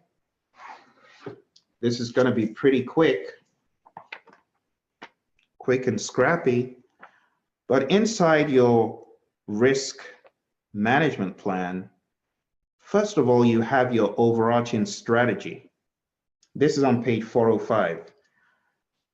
Under your risk strategy, you have the general approach to managing risk. And then you've got the methodology. What tools are we going to use? What is our approach going to be? This is where you now get into more detail, more tactical detail. The roles and responsibilities of people who are going to support risk efforts is also here. The funding also needs to be discussed. Who's going to provide the funds for all these risk activities? The timing. When are we going to meet to discuss risks? Oh, during the weekly meeting. That stuff needs to be talked about. Risk categories. How are you going to categorize risks? Because you know, in perform qualitative, you might want to write this down. In perform qualitative risk analysis, this is where you categorize the risks as well. You see? So risk categorization is something that you're going to do, but your risk management plan will tell you the how. What categories will we use? And to do that, we have the risk breakdown structure. I believe I spoke about this in passing a few days back. This is on page 406. So you've got a breakdown of risk: technical, management, commercial, external, for example. And then you've got the risk appetite. Like I said, are your stakeholders very hungry? Do they want to take on a massive risk in order to pursue an equally huge opportunity? So how much risk are they willing to take on? All that stuff, it has to be understood. And then the definitions of risk, probability, and impact. So if you say a risk is high, what do you mean? All of that has to be defined in your risk management plan. So as you can see in table 11-1, it shows you examples of definitions for probability and impacts. On this scale, anything greater than 70% probability is looked at as a very high probability. Anything greater than 6 months is looked at a very high schedule risk. Anything greater than $5 million is looked at as a very high cost risk. But on the flip side, anything looked at as less than 100K is looked at as very low. You see why when we use these scales, we say it's qualitative?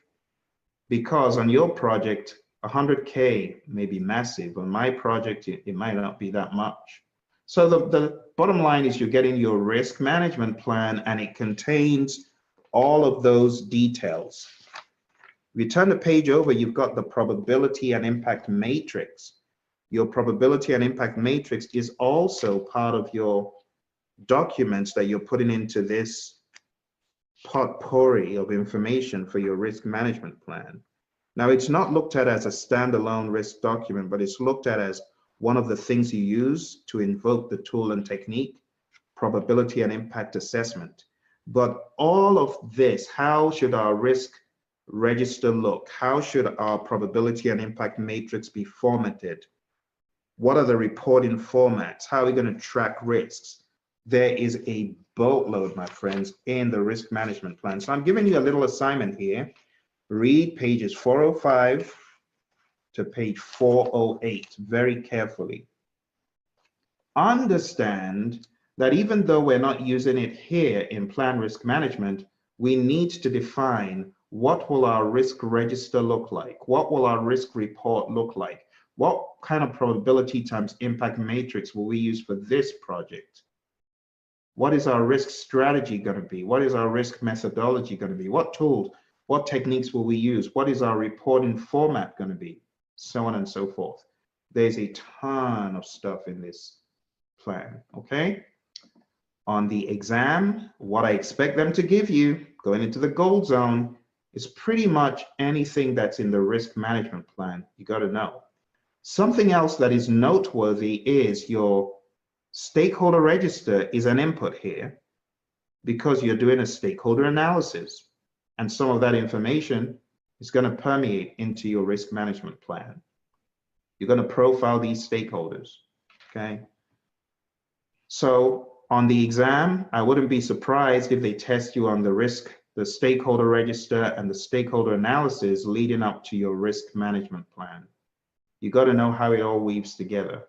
I wouldn't be surprised if they try to confuse you about the project charter being different from your risk register. So your risk register contains details, but it's not here. It's in the next process, I know, but you need to be aware that they may try to confuse you about the risk register versus the charter as its use here in plan risk management is because high-level risks are in the charter. So knowing some of the high-level risks that could affect the project, knowing that is going to impact how seriously you take risks and may also prompt some of the methods that you use to manage risk. All right, so that is the very first process. Let's talk about the next one, identify risks. What are we doing in identify risks? We are determining which risks may affect the project and their characteristics. You're playing detective, lots of interaction between you and your team members. You're using iterative thinking, you're brainstorming, you're staying out of the box to imagine the worst. You're identifying risks in an iterative fashion throughout the life cycle. You're always on the alert. You're always being creative. The level of rigor regarding this depends on the project size and complexity and many other factors. Bear in mind, you can identify risks using a WBS. Okay, you can identify risks using a variety of methods we're going to take a look at. So go to page 409 and we'll soon hit the table that you're seeing there. But the beginnings of risk identification is this model: cause, risk, and effect. Cause, risk, and effect. That is the model. If you've only identified the risks, you're not done. That's not enough. Because if we know the root cause, we can attack many risks with a similar root cause. Okay? So going into page 409, figure 11-6, you can see there's a boatload of components. Let me explain this to you very, very quick. Why do we have all of these plans and baselines? Because risks could exist in all of these. Oh, okay. So if risks could exist in all of these, it probably would make sense to identify which risks could potentially be in here by doing a review of not just my project management plan components, but also my project documents. I should probably review all of these. What is the logic? There could be risks in my requirements management plan, how I'm collecting requirements, how we are going about managing the schedule and cost and quality and resources and risk. Our scope baseline could be used to identify risks, but then we could also have risks buried in there and in our cost baseline as well. So we need to review all of these. Okay, next, we want to look at our assumptions. We want to do an assumptions and constraints analysis to make sure that these are really valid, that we didn't miss anything. We want to take a look at our various estimates to see if there are risks hidden in our cost, our duration. We want to take a look at issues at hand and see if that generates any risk discovery. Lessons learned from previous projects could help us discover risks on this one.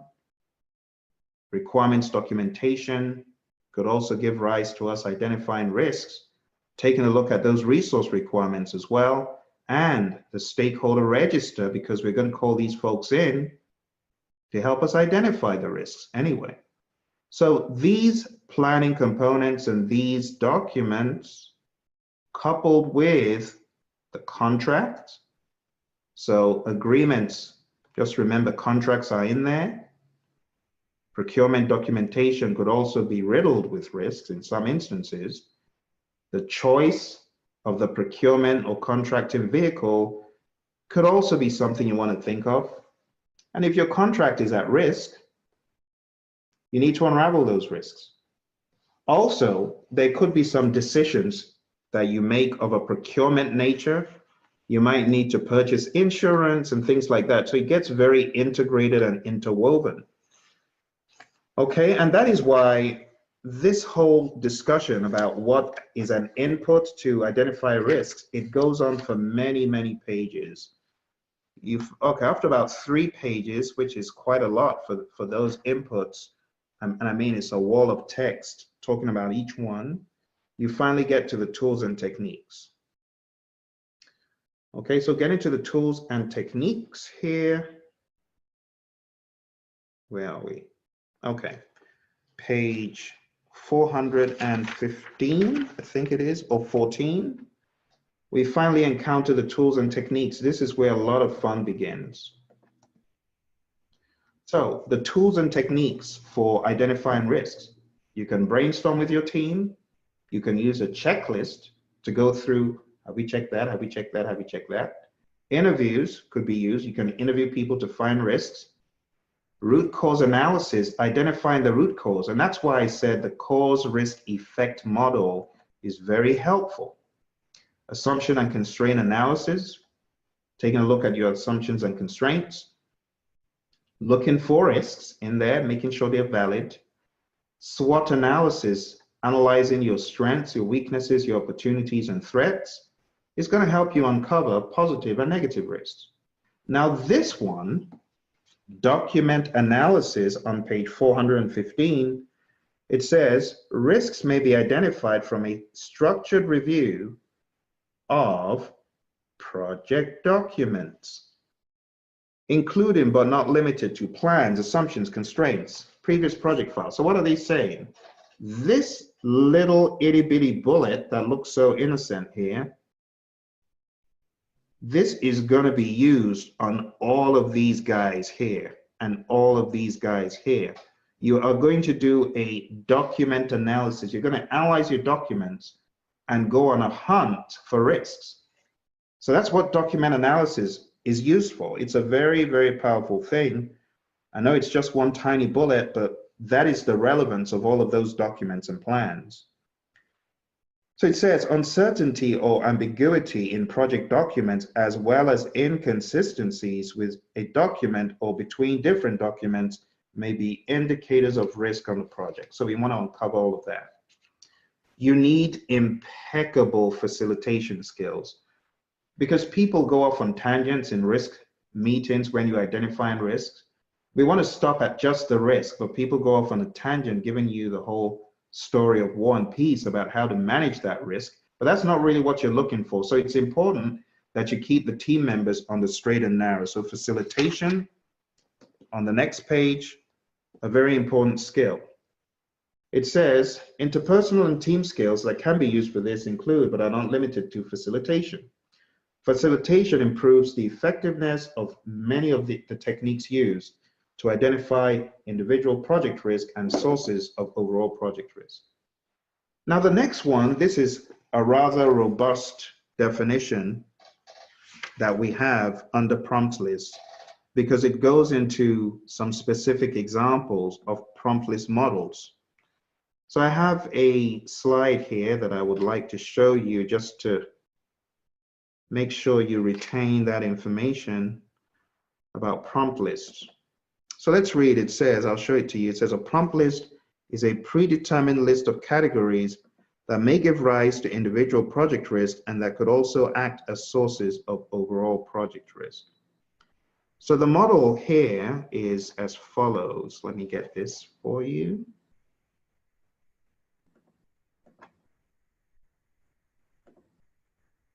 So breaking it down bit by bit, we got the PESTLE, which is taking a look at any political related risks, economic, social, technological, legal, and environmental. It's called a PESTLE, P-E-S-T-L-E. The next one is a teacup, pronounced teacup. We got technical, environmental, commercial, operational, and political. So as you guys are identifying risks in your company, you could bring these out to prompt them to think of specific risks that fall under these umbrellas. And the last one is VUCA, volatility, uncertainty, complexity, and ambiguity. It is worth knowing these because we do not know whether these could appear on the exam. I believe they could. So we always want to make sure we cover our bases. All right, so that's prompt lists. And then meetings.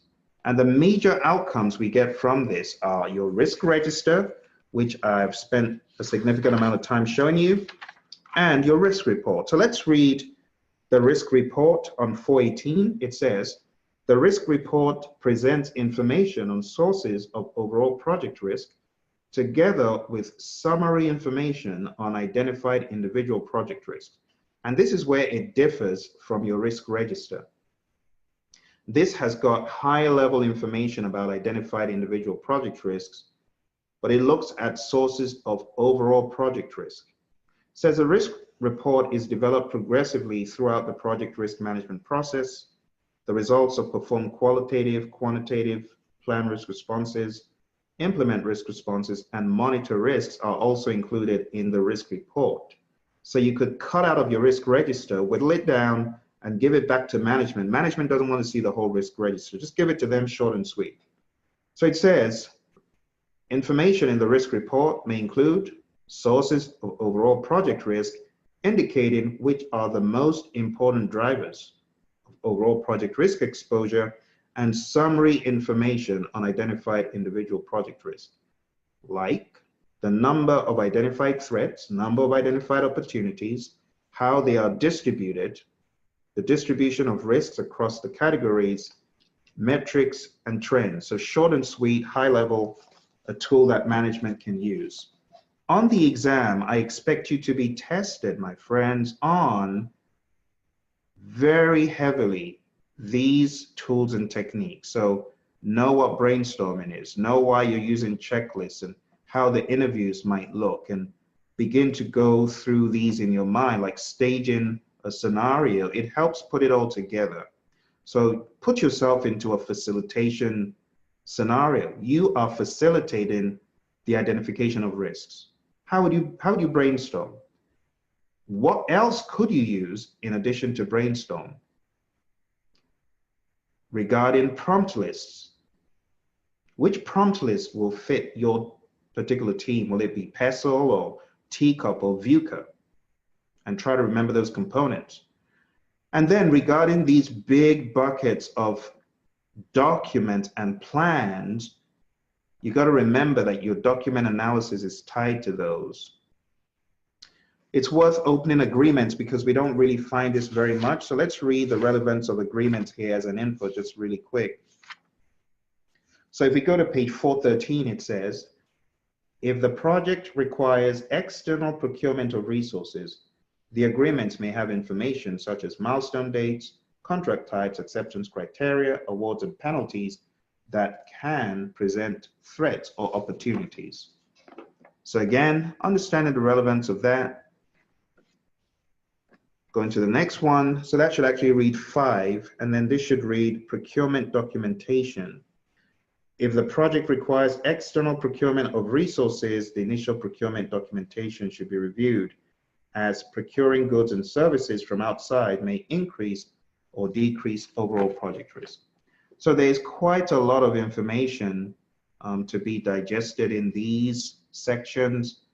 I would like you to pay close attention to those for your exam. This is definitely one of the favorites of question writers, identify risks, because that's where you get your risk report, should say report. And then regarding these other ones here,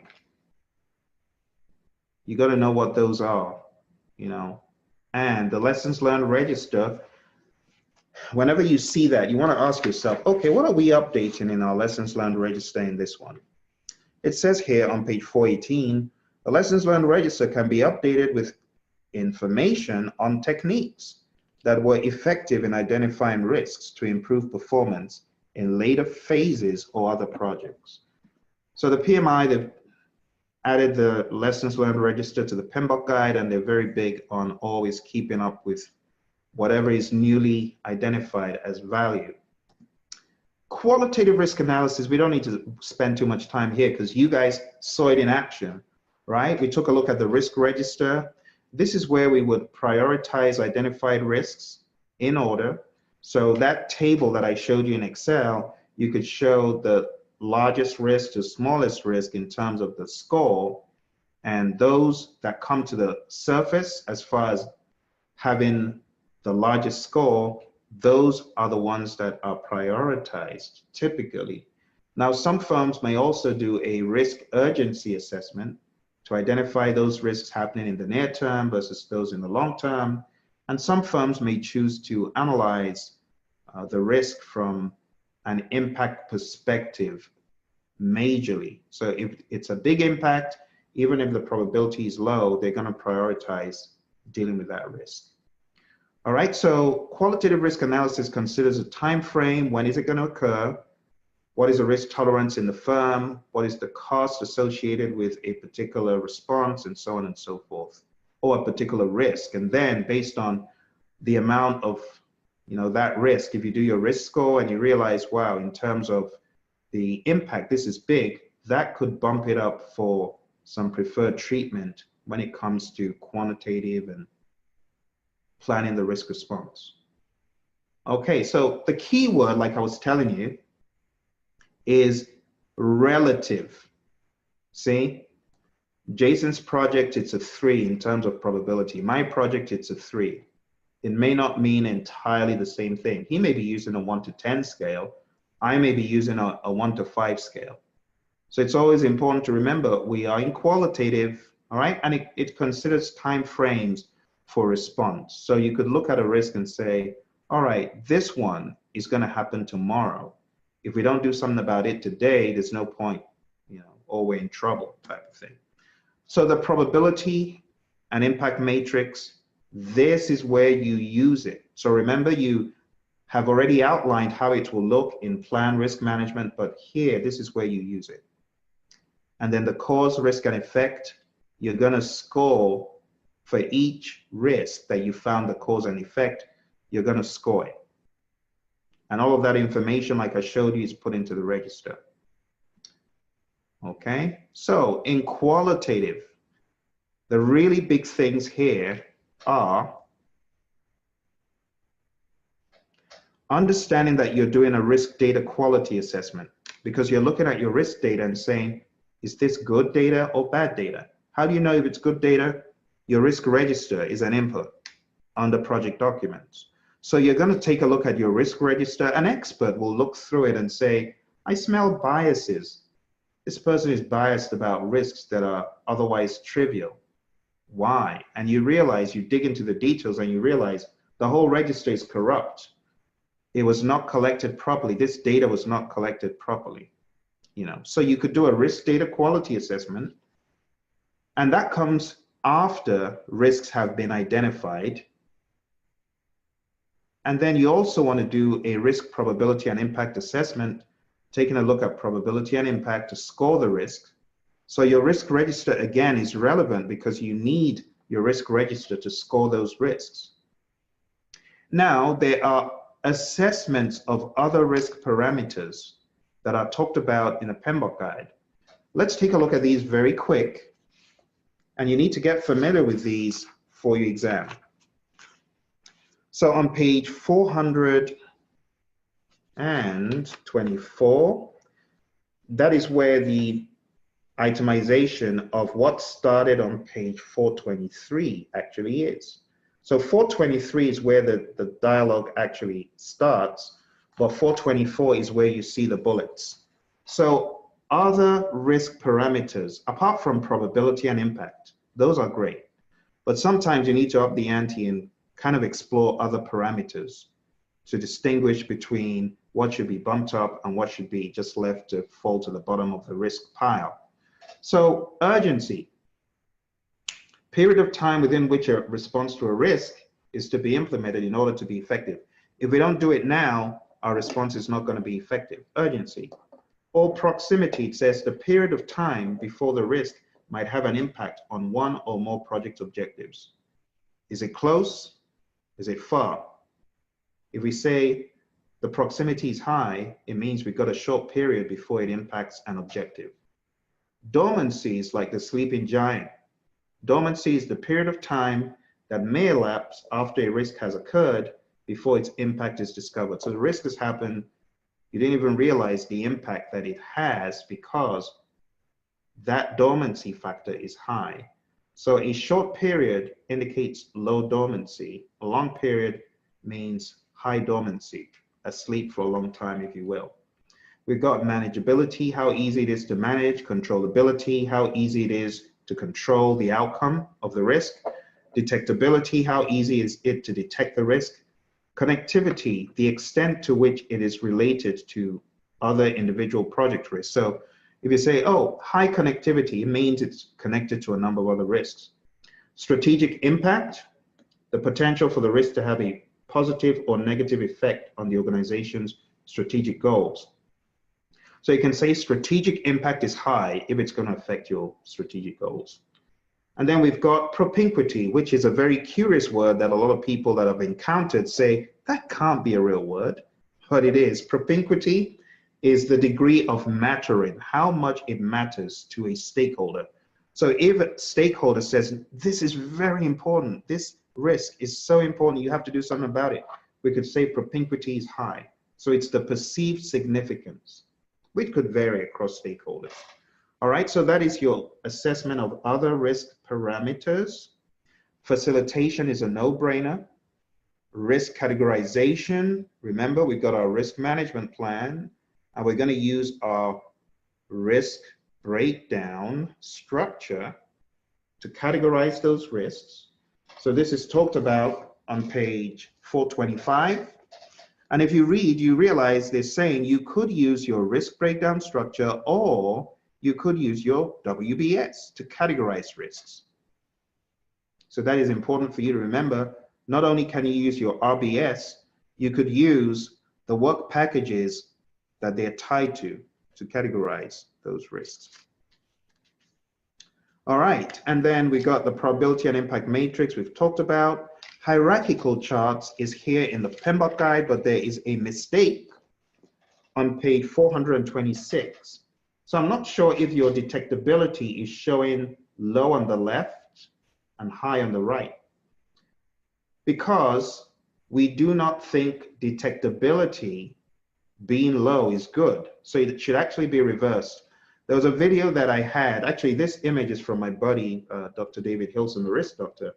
But when he gave it to the publisher, the illustrator, they made a mistake, and hence we can see it is saying low detectability is good. No, it's not. So where it says small bubbles in this area are acceptable, it should actually show high detectability. So you should show high on the left, not low. So anyway, we got that modeled up in the PMBOK guide. But the bottom line is the size of the bubbles shows you the impact value. Okay?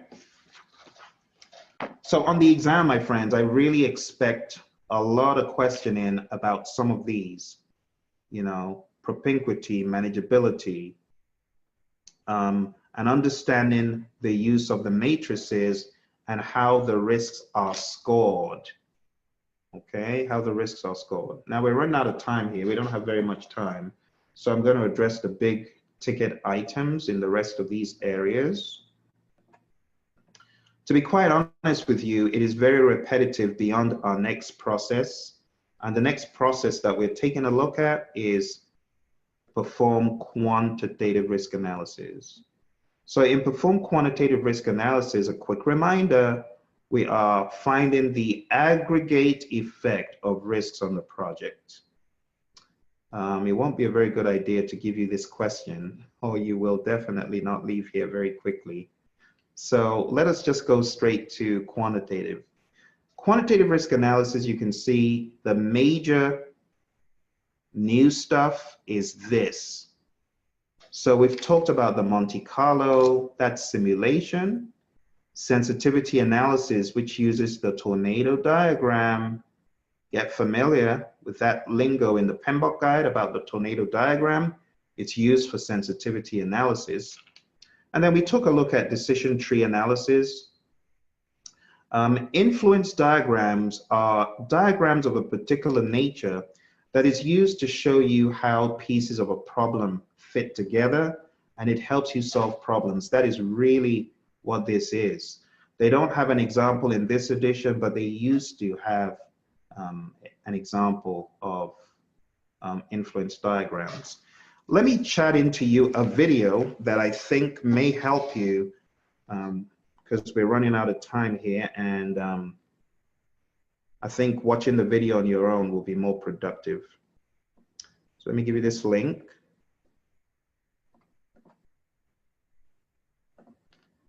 To watch the video.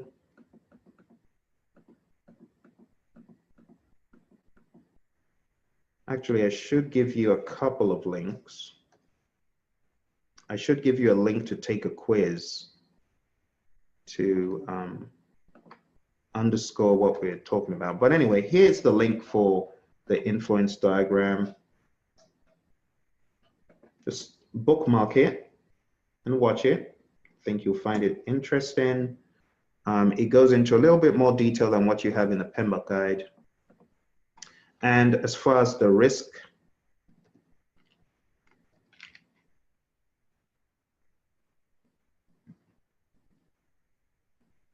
here is the link for the risk 5-minute drill. It's actually 6 minutes.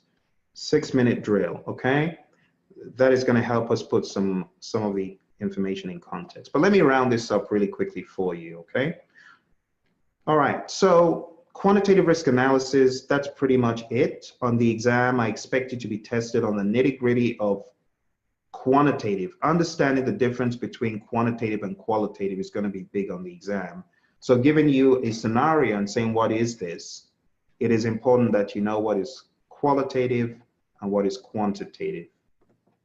I think we spent our time well by taking a look at EMV. Otherwise, we would have had to do it here. All right, the next one, plan risk responses. We've actually done a great job in this as well. So on the exam, going straight to the gold zone, on the exam, I would expect you to be tested very heavily on the strategies for threats, strategies for opportunities, contingent response strategies. Those ones we took a look at. Those are going to be your big ticket items. All of these updates are really as a result of the options you choose. Based on the options you choose, you may have to update the scope. Maybe you've decided to mitigate, and that's added more scope and more cost and more schedule, more time in the schedule, and so on and so forth. All right. We use multi-criteria decision analysis to decide upon a course of action. So contrary to what some people think about a risk response plan, there is no risk response plan. The risk response plan is really updating your risk register with actions you're going to carry out, okay? So bear with me, I might go a couple over. The next one, implement risk responses, is where we are actually implementing the risk responses. Not a good idea to give you a question at this point, but you can see it's very lean and mean, because all you're doing is you're using influence to nudge people who are meant to be doing stuff. So let's say we're working on a project, Greg is a project manager, he could use influence to get Phil to do what he needs to do by using whatever influence is possible. You know, leadership is influence, you know, not position, but being able to move Phil to actually carry out those responses, especially when Phil doesn't report to him. So you're using this influence, you're getting traction. If any change requests need to happen, those are generated, but ultimately you are updating your risk register and your risk report with the result of what happened from your responses, okay? So on the exam, I expect them to give you questions, you know, regarding someone carrying out a response and having you distinguish between planning for a response and actually doing the response. So if someone says, we're going to purchase insurance for this risk, implement risk responses is actually purchasing the insurance. Whether it ends up being used in that regard or not, purchasing the insurance is really the implementation of the strategy, okay? And then going to our final one here, going to monitor risks. Monitor risks is a powerful process, folks. There's a lot of stuff going on here, but I just want to call out one, technical performance analysis. And this is where you look at your technical milestones and say, oh, did we achieve them? If you didn't get to functionality you said you would, that is a risk. because it could keep going that way and you're late. That's a schedule risk. Reserve analysis is going to analyze whether you have enough schedule reserves, cost reserve, whatever the reserve is, you know, within your contingencies for those risks. Or for those, I beg your pardon, those tasks or activities. So for every risk that you identify, if it's affecting a particular schedule objective, you need to have enough reserves in there. Risk audits, you want to periodically assess how well your risk response strategy is going. If your risk response strategy isn't working, that should be uncovered in a risk audit. And as part of these risk planning meetings, we could review risks, we could take a look at risks that have changed, we could update risks with new information, or the PM could go away with that information and update it on her own or on his own. All right, the outputs, WPI as usual, WPD going in. This is a bit of an anomaly, so I'm going to use purple for this one. Work performance reports does not appear in many places. You need to take note that you're getting that report so that, again, you can do various analyses, and ultimately you're going to update your risk register with findings of your analysis, okay? So on the exam, what do I expect? These guys right here are big. These ones, most especially the work performance reports, maybe how that pans into this, but I really think the work performance reports is going to be important, and knowing what exactly is being updated in your risk register, that is also huge. Okay. So that is pretty much it. I have a number of questions to ask you, but I'm going to give you one of the cheaper ones just to make sure you can get out quick. Okay, let me give you just one question. One. It's amazing. Today went on a lot of teaching and not so much a lot of quizzes, but here we go. Do you want to take a shot at this? Just go for it. I'll take anything you give me at this point. I know we're behind. Take anything you give me.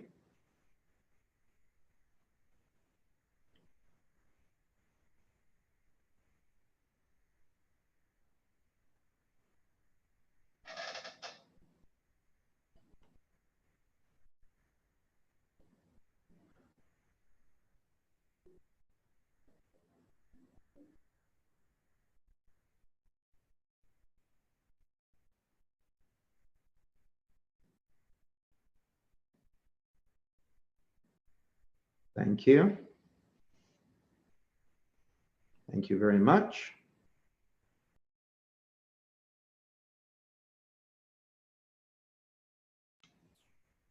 All right, 10 seconds.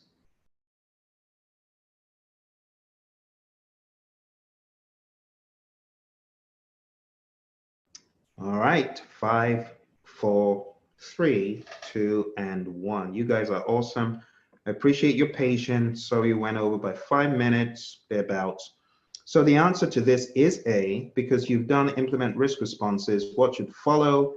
It cannot be planned procurement management, cannot be planned risk responses. We should have already done that, right? Because it says you are now implementing approved actions. So what you're doing is implementing actions you've already decided upon. So you are now implementing those risk responses. You cannot be planning them. And for that reason, we would cancel this. And D is what we're actually doing. It says, which process should follow? What should follow implement risk responses? It's monitor risks. All right, thank you all very much. And we've come to the end. I'm going to stop the recording. And those of you who have signed up for the next event where we are talking about the other 5 areas, I'm sure you realize these are not a cakewalk. Just imagine what integration is. Integration is a beast. So integration is actually 2 days for that reason, because it's when you go deep, it becomes harder. All right, so thank you all very much. I'm going to stay back. I'm going to answer any questions you guys might have. So if you have any questions regarding the exam, regarding this topic, regarding anything, feel free to chat them in. I really appreciate you guys. Thank you very, very much. So those of you watching after the fact,